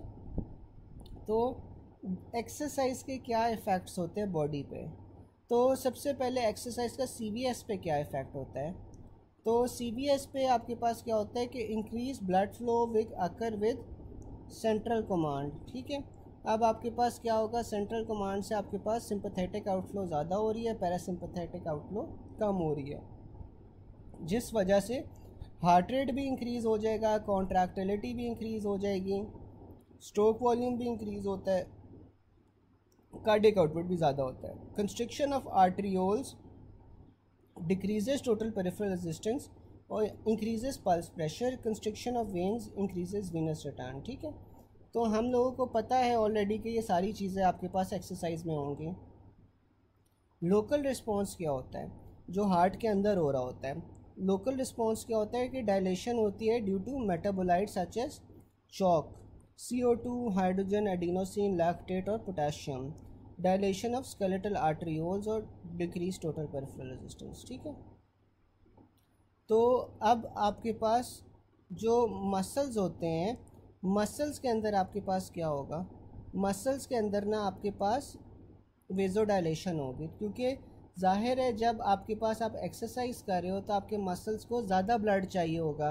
और वेजोडाइलेशन क्यों हो रही होती है? क्योंकि ये जो चॉक का निमोनिक है, ये सारे मेटाबोलाइट्स हैं जो आपके पास मसल्स प्रोड्यूस कर रहे हैं। ये सारे मेटाबोलाइट्स मसल प्रोड्यूस कर रहे हैं, ये वेस्ट सब्सटेंस हैं बेसिकली मसल के। तो एक तो आपके पास वेजोडाइलेशन इसलिए होगी ताकि ये जो वेस्ट सब्सटेंसेस हैं ये स्केलेटल मसल से दूर जा सकें, और दूसरा वेजोडाइलेशन का क्या फ़ायदा है कि आपके पास जो मसल्स हैं उन्हें ज़्यादा से ज़्यादा न्यूट्रिएंट्स या ज़्यादा से ज़्यादा ब्लड सप्लाई मिल सके, ठीक है। तो आपके पास जो मसल्स हैं, मसल्स के अंदर आपके पास वेजोडाइलेशन होगी।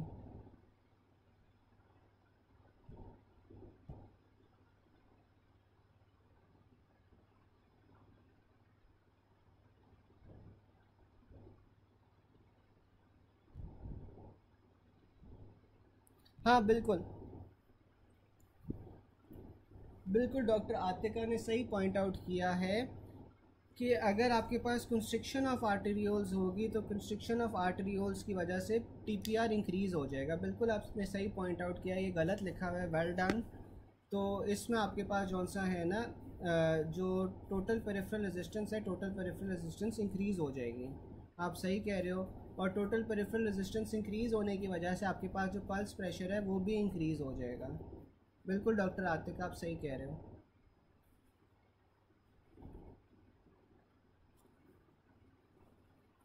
ठीक है ना। तो एक्सरसाइज का इफ़ेक्ट आपके पास बॉडी पे क्या हो रहा है कि जो सेंट्रल कमांड है, सेंट्रल कमांड में आपके पास वेजो कंस्ट्रिक्शन हो रही है, ठीक है।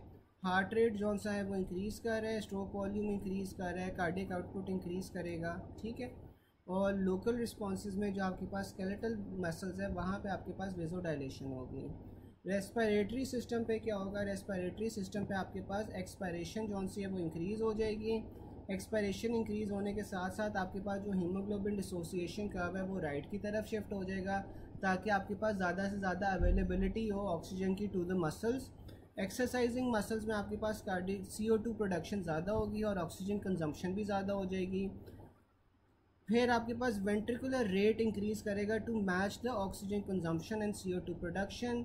एक्सरसाइज के अंदर आपके पास कार्डिक आउटपुट इंक्रीज़ हो जाती है, एज अ रिज़ल्ट आपके पास इंक्रीज पल्मरी ब्लड फ्लो होता है।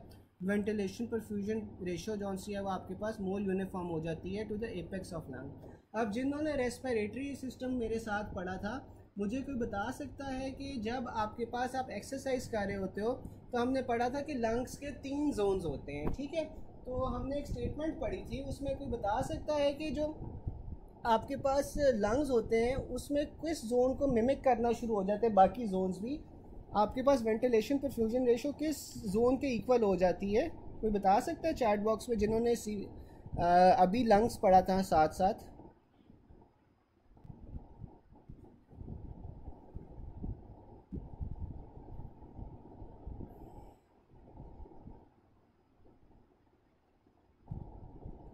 हमने एक स्टेटमेंट पढ़ी थी किसी, अगर आप लोगों को याद हो, बिल्कुल डॉक्टर आतिका सही कह रही हैं, जोन 3 ऑफ लंग के इक्वल हो जाती है सारी जगह।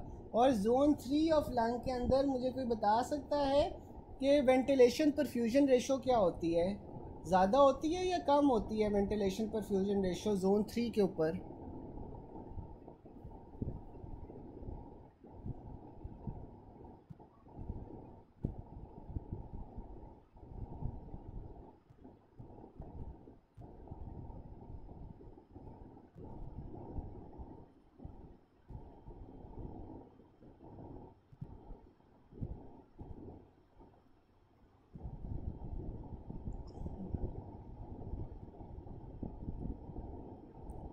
जोन 3 के अंदर वेंटिलेशन परफ्यूजन रेशो को क्या होता है, किसी को याद है? बिल्कुल डिक्रीज हो जाती है, ठीक है। समझ आ रही है ना अभी तक सबको? A patient with low cardiac reserves is asked to perform an exercise tolerance test. Which of the following will be most likely observed? तो आपके पास पेशेंट है विद लो कार्डियक रिजर्व, उससे आपने एक्सरसाइज टॉलरेंस टेस्ट करवाया है। Which of the following will most likely be observe? तो आपके पास जो कार्डियक आउटपुट है ना, वो failure of cardiac output to raise to meet the activity demands, ठीक है। तो अब आपके पास जब कार्डिक रिजर्व्स कम है, कार्डिक रिजर्व्स कम है, आपने एक्सरसाइज टॉलरेंस टेस्ट करवाया है, तो उसमें जो आपके पास कार्डिक आउटपुट है ना वो फेल कर जाएगी to meet the demand activity, ठीक है। Which of the following parameters is decrease during moderate exercise? तो मॉडरेट एक्सरसाइज में आपके पास टोटल पेरिफेरल रेजिस्टेंस डिक्रीज कर जाती है। During exercise increase which of the following occurs? तो आपके पास स्ट्रोक वॉल्यूम जो है वो इंक्रीज हो जाएगा। Which of the following causes hyperkalaemia? तो स्टर्नस एक्सरसाइज में आपके पास हाइपरकलीमिया होता है, पोटेशियम लेवल्स इंक्रीज कर जाते हैं। A man working in a well trained room, well ventilated room, started sweating profusely. On examination, BP was high. Pulse tachycardia at room temperature of 26. What is the most likely cause? तो आपके पास वो exercise होगा, ठीक है। फिर increase in arterial pressure with decrease TPR is due to exercise, ठीक है। After stress or exercise, what will be different in right and left systolic and diastolic duration? तो आपके पास डिक्रीज डायस्टोली होती है और इंक्रीज सिस्टोली होती है, ठीक है। The most important subjective cause of person feeling exhausting during exercise is increase heart rate, ठीक है। तो सब्जेक्टिवली अगर पर्सन एग्जॉस्टेड फील कर रहा है एक्सरसाइज में तो वो इंक्रीज हार्ट रेट की वजह से है। During exercise there is decrease blood flow to kidney, kidney greater than splanchnic circulation, ये हमने पहले भी पढ़ा था। In exercise blood flow is increase to which organ via stimulation of sympathetic system? तो आपके पास में स्किन होती है, स्किन के अंदर हमने पढ़ा था कि लोकल मेटाबोलाइट्स नहीं होते, इसमें आपके पास क्या होती है, सिंपैथेटिक स्टिमुलेशन होती है। Patient having increase right atrial pressure and increase systemic pressure and decrease venous resistance due to exercise. फिर हमारे पास आ जाता है a person doing regular exercise, what factor in this condition increases in his respiratory rate? तो आपके पास वो proprioceptors होते हैं, ठीक है। ये भी हमने पढ़ा था, आई थिंक मुझे याद आ रहा है, ये भी पढ़ा हुआ है। इन An athlete is involved in regular exercise. During exercise, the blood flow is increased in all zones of lung like that of zone 3 of lung. ठीक है, फिर अब हमारे पास पॉइंट नंबर 75 आ जाता है। यहाँ तक किसी को कोई पॉइंट ना समझ आए, कोई कन्फ्यूजन हो तो आप पूछ लो, फिर हम अगले पॉइंट की तरफ चलते हैं। यहाँ तक किसी को कोई कन्फ्यूजन?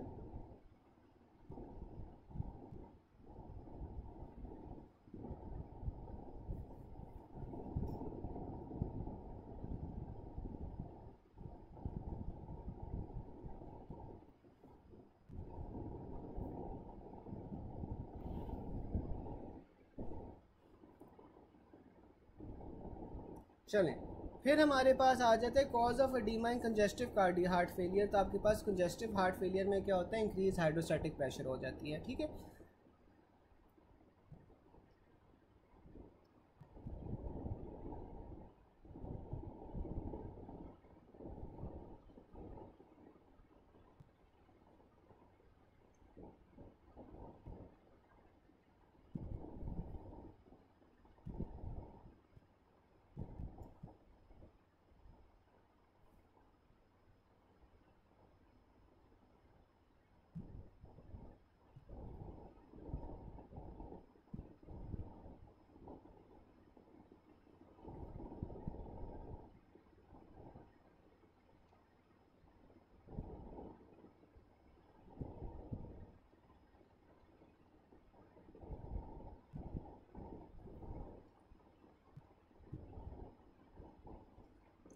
अच्छा, जो आपके पास एक्सरसाइज होती है ना, एक्सरसाइज के अंदर टिपिकली आपके पास जो टोटल पेरिफेरल रेजिस्टेंस होती है वो डिक्रीज़ करती है।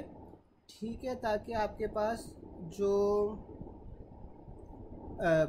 वेज़ोडाइलेशन हो जाएगी, वेज़ोडाइलेशन की वजह से ना आपके पास जो ऑक्सीजन की डिलीवरी है या न्यूट्रिएंट्स की डिलीवरी है वो आपके पास जौनसी है वो जौनसा है इंक्रीज़ हो जाए। जबकि कुछ जगह होती हैं जहाँ पे आपके पास वेज़ो कंस्ट्रिक्शन होती है। एक सेकंड मुझे देना।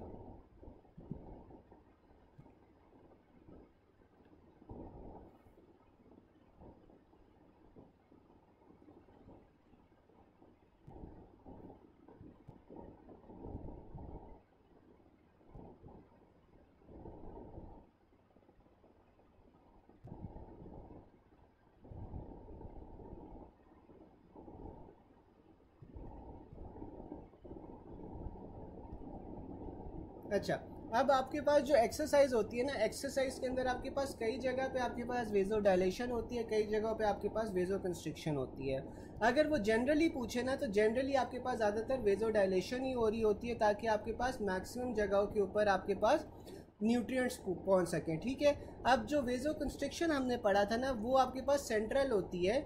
सेंट्रल वेज़ो कंस्ट्रिक्शन क्यों हो रही होती है? जैसे आपके पास एक्सरसाइज हो रही है तो एक्सरसाइज के अंदर आपके पास आपको पता है कि जो आपके पास काफ के मसल्स हैं या काफ की वेन्स हैं उन्होंने वेज़ो कंस्ट्रिक्ट करना है ना, वो वेज़ो कंस्ट्रिक्ट करेंगी तो आपके पास कार्डियक आउटपुट जो सा है वो बढ़ जाएगा। और कार्डियक आउटपुट बढ़ने की आपके पास जो वीनस रिटर्न है, वीनस रिटर्न आपके पास बढ़ जाएगा। वीनस रिटर्न बढ़ने की वजह से आपके पास कार्डियक आउटपुट बढ़ जाएगा। ठीक है, उसके अलावा जो नॉन एसेंशियल मसल्स होते हैं जैसे आपके पास डाइजेस्टिव सिस्टम के हो गए, किडनीज के हो गए, वहाँ पे भी आपके पास वेज़ो कंस्ट्रिक्शन होती है। जो ऊपर वाला लिखा हुआ था ना कि आपके पास वेज़ो कंस्ट्रिक्शन हो रही है, तो वो वेज़ो कंस्ट्रिक्शन ऑल्सो मेक सेंस कि आपके पास वहाँ पे वेज़ो कंस्ट्रिक्शन हो रही है। वेज़ो कंस्ट्रिक्शन की वजह से आपके पास जो वीनस रिटर्न है टू द हार्ट वो बढ़ रहा है और वो बढ़ने की वजह से आपके पास जो आपके पास हार्ट है वो फेल हो रहा है। ठीक है, तो दोनों मेक सेंस ना डॉक्टर बख्तावर।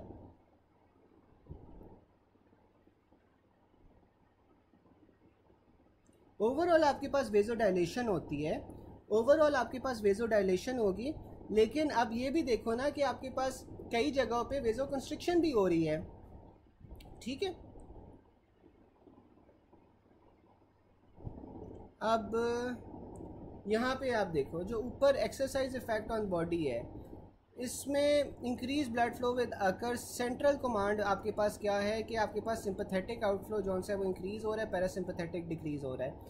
तो जब सिंपैथेटिक कमांड में आपके पास सिंपैथेटिक आउटफ्लो इंक्रीज़ होगा तो आपके पास heart rate, contractility, stroke volume सारा कुछ बढ़ रहा है, जिस वजह से आपके पास आर्टेरियोल्स की कंस्ट्रिक्शन हो रही है, टोटल पेरिफेरल रेजिस्टेंस कम हो रही है आपके पास हार्ट के अंदर जौन सा है वो ब्लड ज़्यादा पहुंचना है, ठीक है, जबकि स्केलेटल मसल्स वाली साइड पे आपके पास वहाँ पे वेज़ोडाइलेशन होगी। डॉक्टर अस्का, डॉक्टर बख्तावर, समझ आ गया?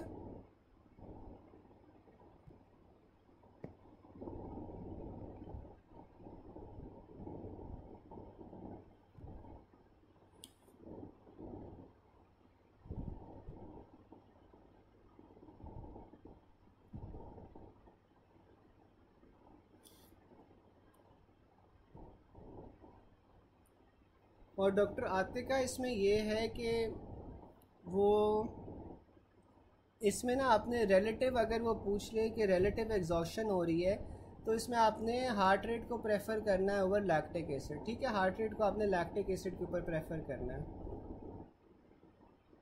गए सबको समझ आ गया है? तो आगे चलें, किसी को अभी भी कोई कन्फ्यूजन तो नहीं है?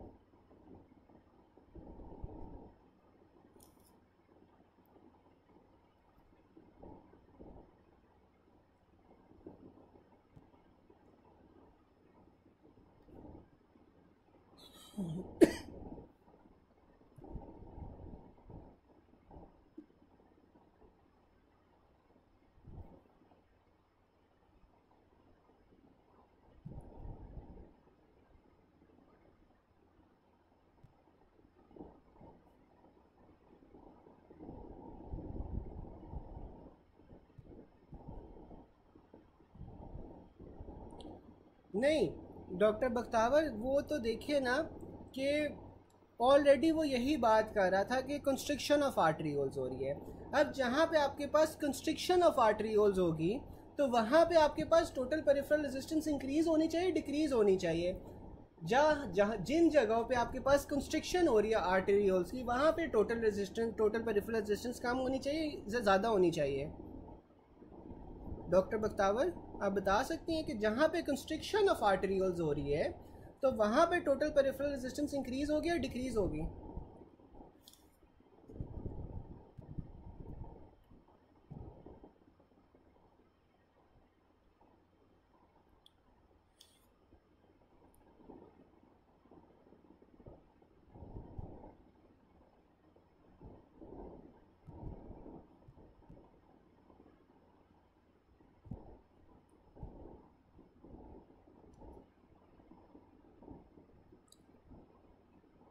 जहाँ पे आपके पास आर्टेरियोल्स की कंस्ट्रिक्शन हो रही है वहाँ पे तो आपके पास कौन सा है, टोटल पेरिफेरल रेजिस्टेंस इंक्रीज हो जाएगी।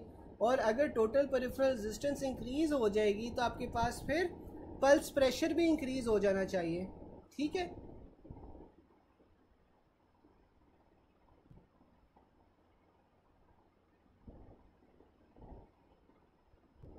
बिल्कुल ठीक है ना।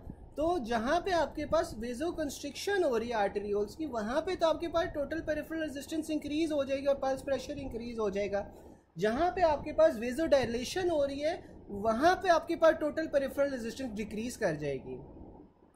जहाँ पे आपके पास वेजो डायलेशन हो रही है जैसे कि स्केलेटल मसल्स में, वहाँ पे आपके पास टोटल पेरिफेरल रेजिस्टेंस डिक्रीज कर जाएगी।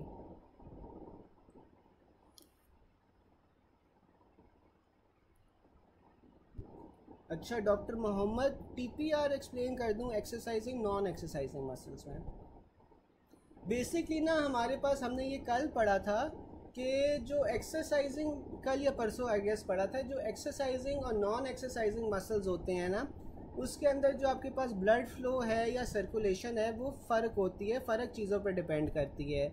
जो नॉन एक्सरसाइजिंग मसल्स होते हैं ना उनके अंदर सर्कुलेशन जौन सी है वो आपके पास ऑटोनॉमिक नर्वस सिस्टम के ऊपर डिपेंड कर रही होती है, ठीक है। जो और जो आपके पास एक्सरसाइजिंग मसल्स होते हैं, एक्सरसाइजिंग मसल्स के अंदर आपके पास जो ब्लड फ्लो है वो आपके पास लोकल मेटाबोलाइट्स के ऊपर डिपेंड कर रही होती है, ठीक है। तो अब जो नॉन एक्सरसाइजिंग मसल्स हैं उनके अंदर आपके पास बेसिकली ऑटोनॉमिक नर्वस सिस्टम होता है जो ब्लड फ्लो को कंट्रोल कर रहा होता है, और वो एक्सरसाइजिंग के ऊपर अंदर आपके पास वो ये इसके लोकल मेटाबोलाइट्स आ जाते हैं जिसका निमोनिक चौक है। तो अब ये देखें कि अगर आपके पास लोकल मेटाबोलाइट्स जौन से हैं वो ज़्यादा हो रहे हैं या आपके पास जो मेटाबॉलिक प्रोसेसेस हैं वो ज़्यादा हो रहे हैं इन द स्केलेटल मसल्स, या आपके पास जो चौक वाला निमोनिक था, ये सारे आपके पास मेटाबोलाइट ज़्यादा हो रहे हैं। तो मुझे कोई बता सकता है कि यहाँ पे स्केलेटल मसल्स के अंदर टोटल पेरिफेरल रेजिस्टेंस ज़्यादा होगी या कम हो जाएगी?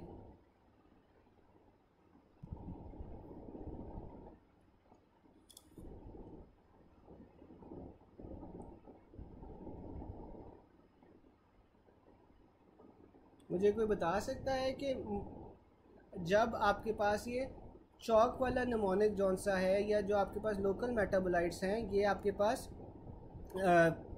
ज़्यादा प्रोड्यूस हो रहे हैं, तो आपके पास टोटल पेरिफेरल रेजिस्टेंस वो क्या होगा, ज़्यादा होगी या कम हो जाएगी?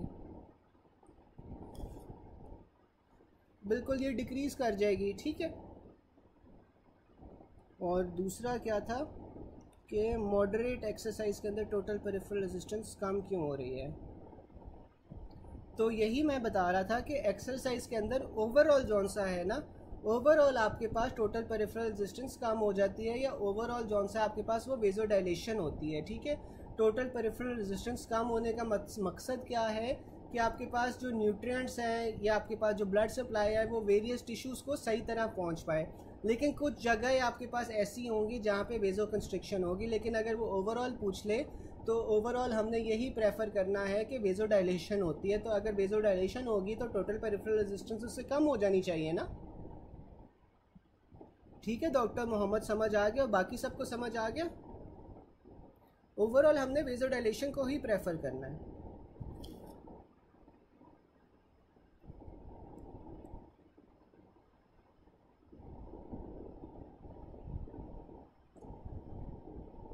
अगर सबको समझ आ गया है तो आगे चलें आप।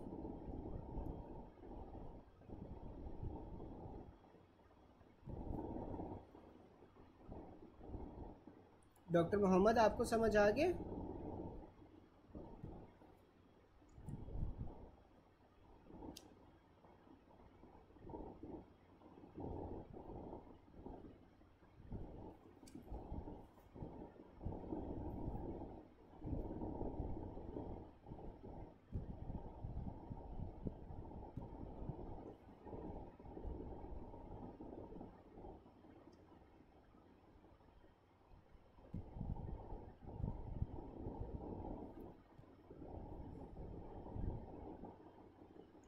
चलें, फिर हमारे पास आ जाता है cause of oedema in congestive heart failure.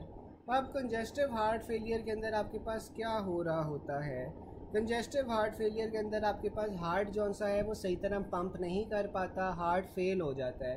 Heart fail हो गया है, आपके पास हार्ट सही तरह पंप नहीं कर रहा, तो आपके पास क्या होगा, ब्लड का स्टेसिस हो जाएगा। ब्लड का स्टेसिस होगा तो आपके पास हाइड्रोस्टैटिक प्रेशर इंक्रीज़ हो जाएगा। हाइड्रोस्टैटिक प्रेशर इंक्रीज़ होने की वजह से आपके पास एडिमा हो जाएगा, ठीक है। फिर हाइड्रोस्टैटिक प्रेशर का वो ये बता रहा है कि lymphatic flow decreases due to increase in capillary oncotic pressure. अब जो कैपिलरी ऑन्कोटिक प्रेशर होता है वो क्या होता है, वो बेसिकली आपके पास प्रोटीन से एक्ट कर रहा होता है। जो आपके पास वेसल के अंदर प्रोटीन्स होती है ना, they act as a sponge, ठीक है। तो वो आपके पास फ्लूइड को जौन सा है वो अंदर की तरफ रखती हैं, ठीक है। तो अगर आपके पास कैपिलरी ऑन्कोटिक प्रेशर इंक्रीज़ हो रहा है तो उस वजह से आपके पास जो फ्लूइड है वो इंट्रावैस्कुलर ही रहेगा, बाहर नहीं जाएगा। जब बाहर नहीं जाएगा तो आपके पास लिम्फ फ्लो भी डिक्रीज़ हो जाएगा, क्योंकि जो आपके पास इंक्रीज़ हाइड्रोस्टैटिक प्रेशर होता है ना, वो फिल्ट्रेशन को फेवर करता है। जब ज़्यादा फिल्ट्रेशन होगी तो ज़्यादा आपके पास लिम्फेटिक फ्लूइड की ड्रेनेज होगी। Increase in capillary oncotic pressure या colloid osmotic pressure opposes filtration, ठीक है। ओवरऑल की मैं बात कर रहा हूँ, ओवरऑल की मैं बात कर रहा हूँ डॉक्टर मोहम्मद, ठीक है, ओवरऑल की बात कर रहा हूँ। A 60-year-old man, hypertensive and having ischemic heart disease, develops pedal edema. What is the cause of edema? तो आपके पास वो increase hydrostatic pressure आ जाता है। फिर in congestive heart failure, edema occurs from elevation of capillary hydrostatic pressure. Increased hydrostatic pressure most commonly can result from cardiac failure. One of the following changes best describes the pathophysiology involved in production of pulmonary edema in patients with congestive heart failure. तो आपके पास क्या होता है, increase hydrostatic pressure. ये सबको hydrostatic pressure, colloid osmotic pressure और lymphatic drainage का प्रिंसिपल्स आते हैं सबको? किसी को इसमें कोई कंफ्यूजन तो नहीं है?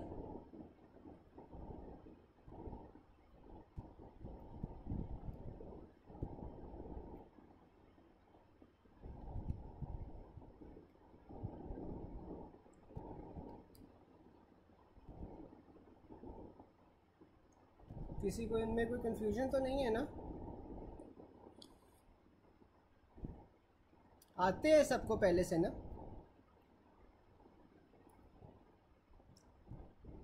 फिर हमारे पास कोलॉइड ऑस्मोटिक या ऑन्कोटिक प्रेशर बता दूं? बताने से तो फिर इतना अच्छा नहीं आएगा, ड्रॉ करके बेहतर तरीके से समझा सकता हूँ मैं।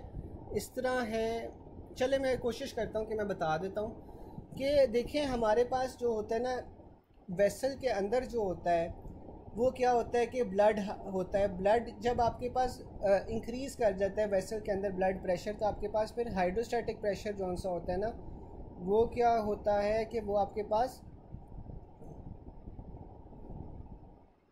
यार ये ना फिर ऐसा है कि मैं ना क्लास के बाद एक मीट सेशन रख लेता हूँ। मीट सेशन के अंदर ना मैं आपको बता के समझा दूँ, वो ड्रॉ करके समझा दूँगा, जिससे आपको बेहतर तरीके से समझ आ जाएगा। इस तरह एक थिंक बताने से इतना मैं भी सही तरह एक्सप्लेन नहीं कर पाऊँगा। फिर ये है कि मैं आपको क्लास के बाद एक मीट सेशन रख लूँगा, उसके अंदर ये आपको मैं बता देता हूँ, ठीक है? जिन लोगों को नहीं समझ आता, जिन लोगों को ऑलरेडी आता है वो बेशक फिर ना लें, ठीक है? फिर हमारे पास कोलॉइड प्रेशर या ऑन्कोटिक प्रेशर आ जाता है। A 5-year-old child with generalized edema, proteinuria of 3.6 grams in 24 hours. The most underlying mechanism of edema क्या होता है कि आपके पास डिक्रीज कोलॉइड ऑस्मोटिक प्रेशर हो जाता है। अब ये देखो कि प्रोटीन यूरिया हो रहा है। प्रोटीन यूरिया का क्या मतलब है कि आपके पास यूरिन के अंदर प्रोटीन्स का लॉस हो रहा है। जब प्रोटीन्स का लॉस होगा तो ये जो प्लाज्मा कोलॉइड ऑस्मोटिक प्रेशर है ना, ये आपके पास बेसिकली प्रोटीन्स की वजह से ही होता है, ठीक है? तो जब आपके पास प्रोटीन्स का लॉस होगा तो decrease plasma colloid osmotic pressure हो जाएगा। फिर हमारे पास आ जाता है कि a 5-year-old child presented with generalised oedema, investigation of choice आपके पास यूरिन प्रोटीन हो जानी चाहिए। The most probable cause of oedema in liver cirrhosis is due to deficiency of albumin. An adult with generalised oedema and urinary protein 6 gram है, तो आपके पास damage कहाँ पे हुआ है? बेसमेंट मेम्ब्रेन में। नॉर्मली जौन सी है ना वो प्रोटीन्स आपके पास लीक आउट नहीं होती, ठीक है? लेकिन अगर आपके पास प्रोटीन लीक आउट हो गई हैं तो इसका क्या मतलब है कि बेसमेंट मेम्ब्रेन का कोई डिफेक्ट है। वैसे क्या होता है, प्रोटीन्स भी नेगेटिवली चार्ज होती हैं, बेसमेंट मेम्ब्रेन भी नेगेटिवली चार्ज होती है, तो ये आपस में रिपेल कर रही होती है। लेकिन अगर बेसमेंट मेम्ब्रेन का डैमेज हो जाए तो प्रोटीन्स आपको यूरिन के अंदर लॉस मिलेंगी। In a case of nephrotic syndrome, the most likely cause of edema of feet is hypoproteinemia. फिर आपके पास आ जाता है the most common cause of oedema in nephrotic syndrome, आपके पास क्या होता है? हाइपोएल्बुमिनुरिया होता है। A child who is apathetic has oedema skin lesion, the cause of oedema आपके पास डिक्रीज लेवल्स ऑफ एल्बुमिन होते हैं।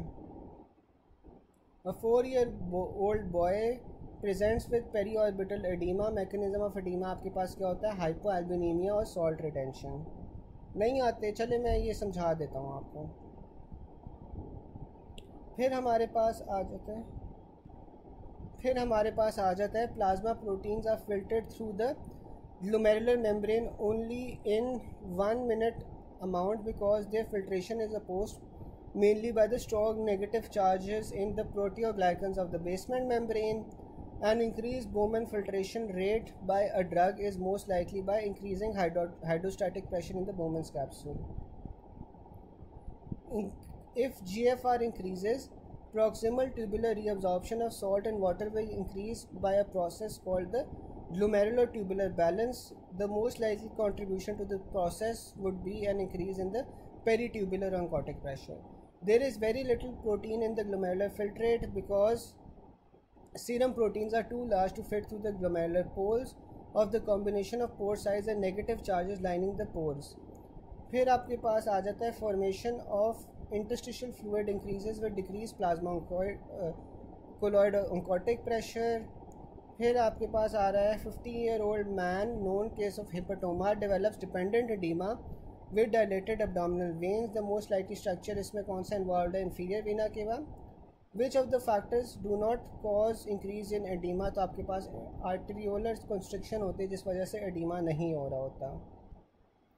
51-year-old man known case of hepatoma develops dependent edema with dilated abdominal veins. The most likely structure इसमें कौन सा involved है? inferior vena cava. Which of the factors do not cause increase in edema? तो आपके पास arteriolar constriction होती है जिस वजह से edema नहीं हो रहा होता। फिर आपके पास ना शॉक आ जाता है, ठीक है। अच्छा, अब इस तरह है कि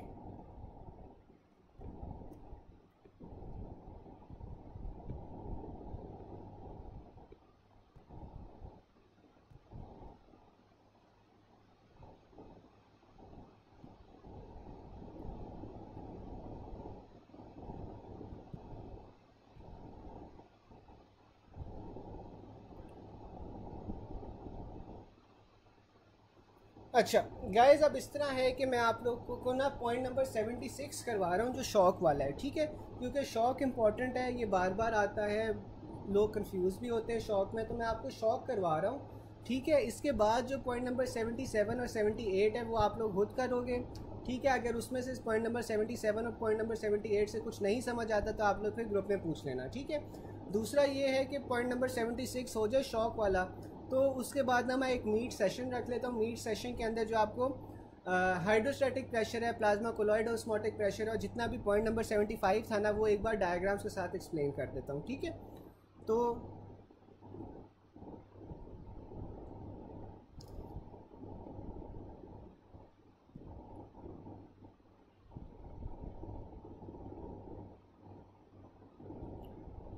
हाँ डॉक्टर मोहम्मद, ये मैंने बताया तो था कि वेजो डायलेशन जो है ना वो ओवरऑल होगा। ओवरऑल हमारे पास वेजो डायलेशन होगा, कई स्पेसिफिक जगह पे हमारे पास वेजो कंस्ट्रिक्शन होगी। वेजो कंस्ट्रिक्शन एक तो हमारे पास जौन सा है वो होती है जहाँ पे आपके पास काफ की वेन्स आती हैं, वहाँ पे वेजो कंस्ट्रिक्शन होगी। और दूसरा आपके पास जहाँ पे ये अनइम्पॉर्टेंट एरियाज हो जाते हैं एक्सरसाइज में, जैसे कि जीआईटी या आपके पास प्लैंकनिक सर्कुलेशन है, किडनीज है, वहाँ पे वेजो कंस्ट्रिक्शन हो जाती है, जबकि ओवरऑल आपके पास वेजो डायलेशन हो रही होती है, ठीक है। और ये मैं आर्टरीज की बात कर रहा हूँ, सिवाय काफ की जो होती है वो वेन्स होती हैं, बाकी सारी आर्टरीज ही होती हैं, ठीक है। अच्छा, अब हम शॉक की बात कर लेते हैं। हमारे पास हाइपोवोलेमिक शॉक आ जाता है सबसे पहले। जो हाइपोवोलेमिक शॉक होता है ना वो आपके पास जब हेमरेज हो, जब ब्लड लॉस हो, डिहाइड्रेशन हो, बर्न्स हो, इनके अंदर आपके पास हाइपोवोलेमिक शॉक होता है, यानी कि जो ब्लड वॉल्यूम है ना वो आपके पास कम हो जाता है। अब जब आपके पास ब्लड वॉल्यूम कम हो जाएगा तो आपको स्किन क्या मिलेगी? स्किन आपको कोल्ड क्लैमी स्किन मिलती है, ठीक है। जिस तरह नॉर्मली आपके पास शॉक में होता है आपको कोल्ड क्लैमी स्किन मिलेगी। क्यों कोल्ड क्लैमी स्किन मिलेगी? क्योंकि आपके पास जो ब्लड सप्लाई है ना वो रुक गई है, स्टैटिक हो गई है, तो इस वजह से आपको कोल्ड क्लैमी स्किन मिलती है। फिर आपके पास आ जाता है पल्मोनरी कैपिलरी वेज प्रेशर या प्रीलोड। अब जो आपके पास पल्मोनरी कैपिलरी वेज प्रेशर है या प्रीलोड होता है वो आपके पास क्या होता है? डिटर्मिनेंट होता है ऑफ लेफ्ट एट्रियल वॉल्यूम, ठीक है। तो जो आपके पास हाइपोवोलेमिक शॉक है, इनफैक्ट जितने भी शॉक है ना उसमें आपको कम ही मिलेगा। कार्डियोजेनिक ऑब्स्ट्रक्टिव में कम या ज़्यादा हो सकता है, लेकिन वैसे जनरली कम ही होता है।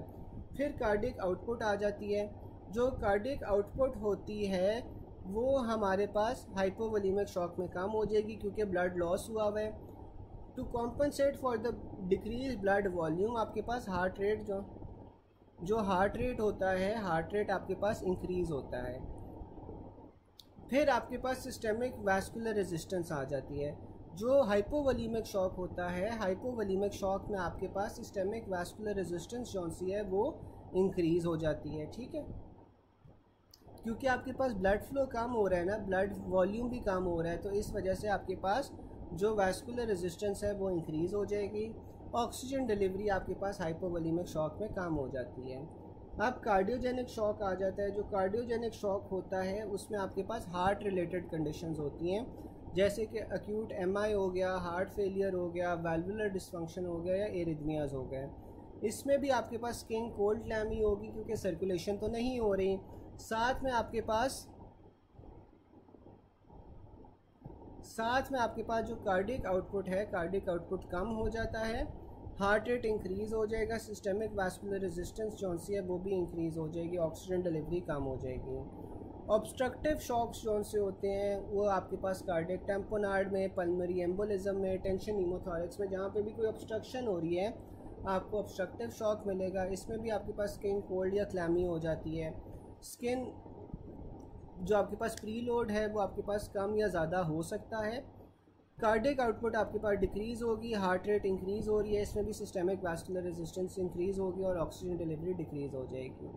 अब इसमें सेप्टिक शॉक जौन सा होता है ना, सेप्टिक शॉक आपके पास जौन सा होता है वो डिफरेंट होता है। ये आपके पास नॉर्मली कोई इन्फेक्शन या सेप्सिस की वजह से हो रहा होता है। इसमें जो स्किन है वो वार्म होगी। बाकी में आपके पास पेरिफ्रीज क्या होती हैं, बाकी में आपके पास कोल्ड क्लैमी पेरिफ्रीज होती हैं, लेकिन जो सेप्टिक शॉक होता है इसमें आपको वार्म पेरिफ्रीज मिलती हैं। प्री लोड इसमें भी कम होगा, लेकिन इसमें जो डिफरेंट चीज़ है ना वो ये है कि कार्डिक आउटपुट आपके पास इंक्रीज़ हो जाएगी। कार्डिक आउटपुट भी इसमें इंक्रीज़ हो जाती है, हार्ट रेट भी इंक्रीज़ हो जाता है, जबकि सिस्टेमिक वास्कुलर रेजिस्टेंस जौन सी है वो डिक्रीज़ हो जाती है। ठीक है, इसमें आपको जौन सा है ना ये वेज़ोडाइलेशन मिलेगी। ठीक है, इसमें वेज़ोडाइलेशन मिलती है और ऑक्सीजन डिलीवरी भी आपके पास इंक्रीज़ हो जाती है। फिर हमारे पास आ रहा है न्यूरोजेनिक शॉक। जो न्यूरोजेनिक शॉक होता है वो आपके पास क्यों होता है, लॉस ऑफ वेज़ोमोटर टोन की वजह से होता है। न्यूरोजेनिक शॉक जौन सा है ना, वेज़ोमोटर टोन आपके पास लूज़ हो जाए तो तब होगा। ठीक है, अच्छा मुझे कोई बता सकता है कि न्यूरोजेनिक शॉक के अंदर आपको सिस्टेमिक वास्कुलर रेजिस्टेंस जौन से वो इंक्रीज़ मिलनी चाहिए, डिक्रीज़ मिलनी चाहिए? तो मुझे चैट बॉक्स में बता सकता है कि न्यूरोजेनिक शॉक के अंदर आपके पास सिस्टेमिक वास्कुलर रेजिस्टेंस जौन से वो इंक्रीज़ होगी या डिक्रीज़ होगी?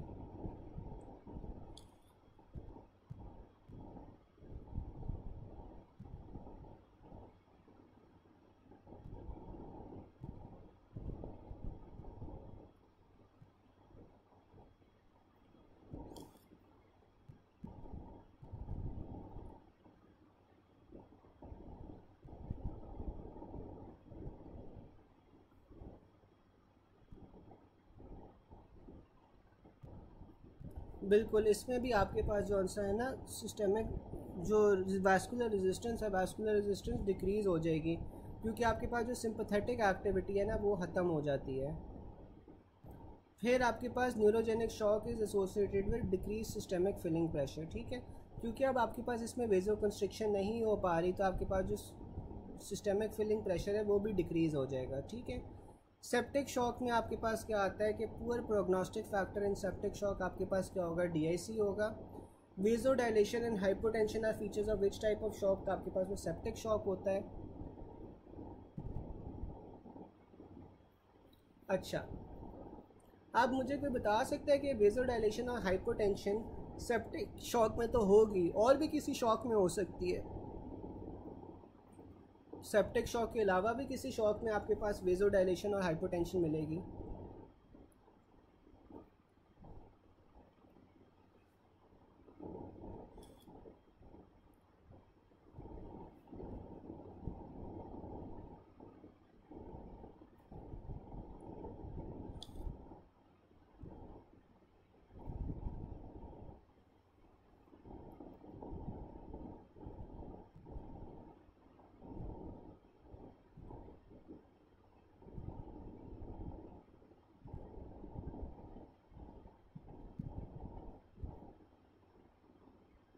बिल्कुल, एनाफिलैक्टिक और न्यूरोजेनिक दोनों में मिलेगी। आप लोग सही कह रहे हो, दोनों सही कह रहे हो, डॉक्टर आतिका भी डॉक्टर अस्का भी, दोनों में आपको मिलेगी। फिर हमारे पास आ जाता है हाइपोवोलीमिक shock.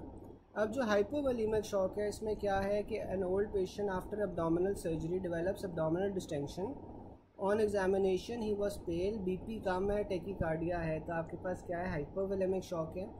The best parameter for fluid resuscitation in hypovolaemic shock क्या होता है, इस इंक्रीज का यूरिन आउटपुट। ठीक है, anaphylactic shock differs from hypovolemic shock by increase cardiac output. ठीक है, जो एनाफिलैक्टिक शॉक होता है उसमें आपके पास कार्डिक आउटपुट इंक्रीज हो जाती है। The most important physical sign differentiating septicemic shock from hypovolemic shock is body temperature. ठीक है, तो आपके पास जो सेप्टिसीमिक शॉक होता है उसमें बॉडी टेम्परेचर इंक्रीज होता है। कार्डियोजेनिक शॉक आपके पास मायोकार्डियल इंफार्क्शन में आपको कार्डियोजेनिक शॉक मिलेगा।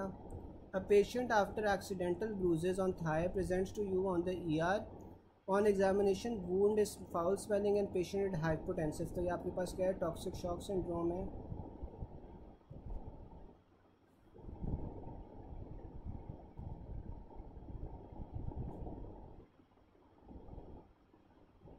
डॉक्टर मोहम्मद आप क्या पूछ रहे हैं? ओल्ड MSGs मिल रहे हैं आपको?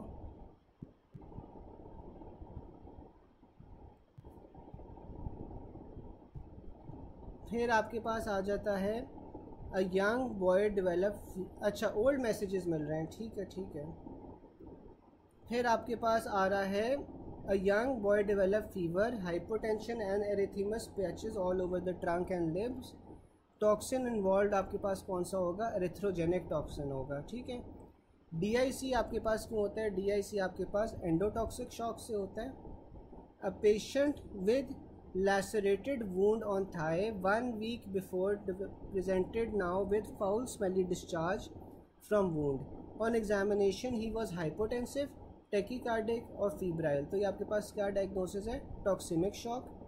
A 45-year-old male presented to ER with pelvic fracture, RTA in shock। तो आपके पास इसका शॉक का क्या कॉज है? एक्सेसिव ब्लड लॉस कॉज है।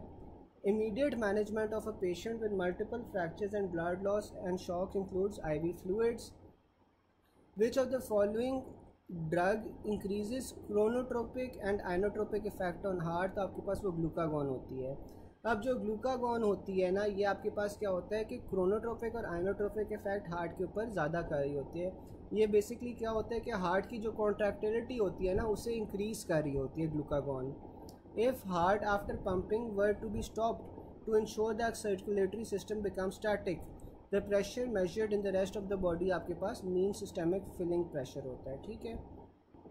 फिर आगे हमारे पास आ जाता है a 30-year-old male was brought to the emergency in state of cardiogenic shock. The drug you would likely use first आपके पास होता है dopamine. A 50-year-old patient presented in emergency with failing heart, तो आपके पास क्या होगा? डोपामीन आप दोगे। अच्छा अब ये देखो, बल्कि अगला पॉइंट में कर लेते हैं। Patient brought to the ER in state of shock, unrecordable BP with heart failure, which neurotransmitter drug should be given? तो आपके पास वो नॉन एपिनेफ्रिन है। अब आपके पास पेशेंट आया है अनरिकॉर्डेबल BP के साथ।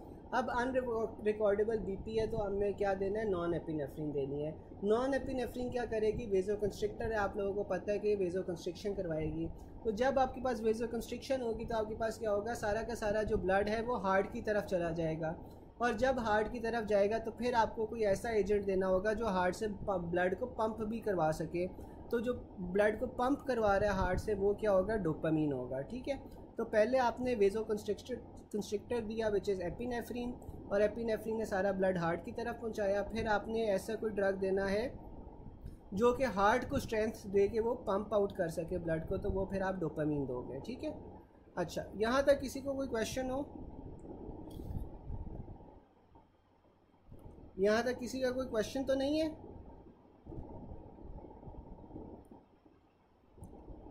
आई डोंट नो ये चैट बॉक्स में क्या हो रहा है, मुझे ना पुराने मैसेजेस आए जा रहे हैं, ठीक है। तो यहाँ तक किसी को कोई क्वेश्चन है तो आप लोग मुझे बता दो। बाकी ये कि ये जो पॉइंट नंबर 77 और 78 है, ये आप लोग एक बार खुद कर लेना, इसमें कोई ऐसी मुश्किल चीज़ नहीं है। जो पॉइंट नंबर 78 है ना, ये तो आप सारा कुछ बायोकेम में दोबारा से पढ़ोगे, तो ये बेशक आप ना भी पढ़ो तो है, ठीक है, क्योंकि ये बायोकेम है, ये हम बायोकेम में ही कवर करेंगे, ठीक है। और पॉइंट नंबर 77 आप एक बार देख लेना, वो उसमें कोई इतनी मुश्किल चीज़ नहीं है, ठीक है।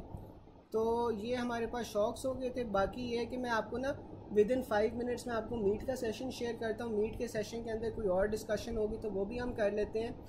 साथ में हम जौन सा है ना क्या नाम है, जो हाइड्रोस्टैटिक प्रेशर था, कोलॉइड ऑस्मोटिक प्रेशर, और वो सारी चीज़ें डिस्कस कर लेते हैं, ठीक है। चलें गाइस, अल्लाह हाफिज़।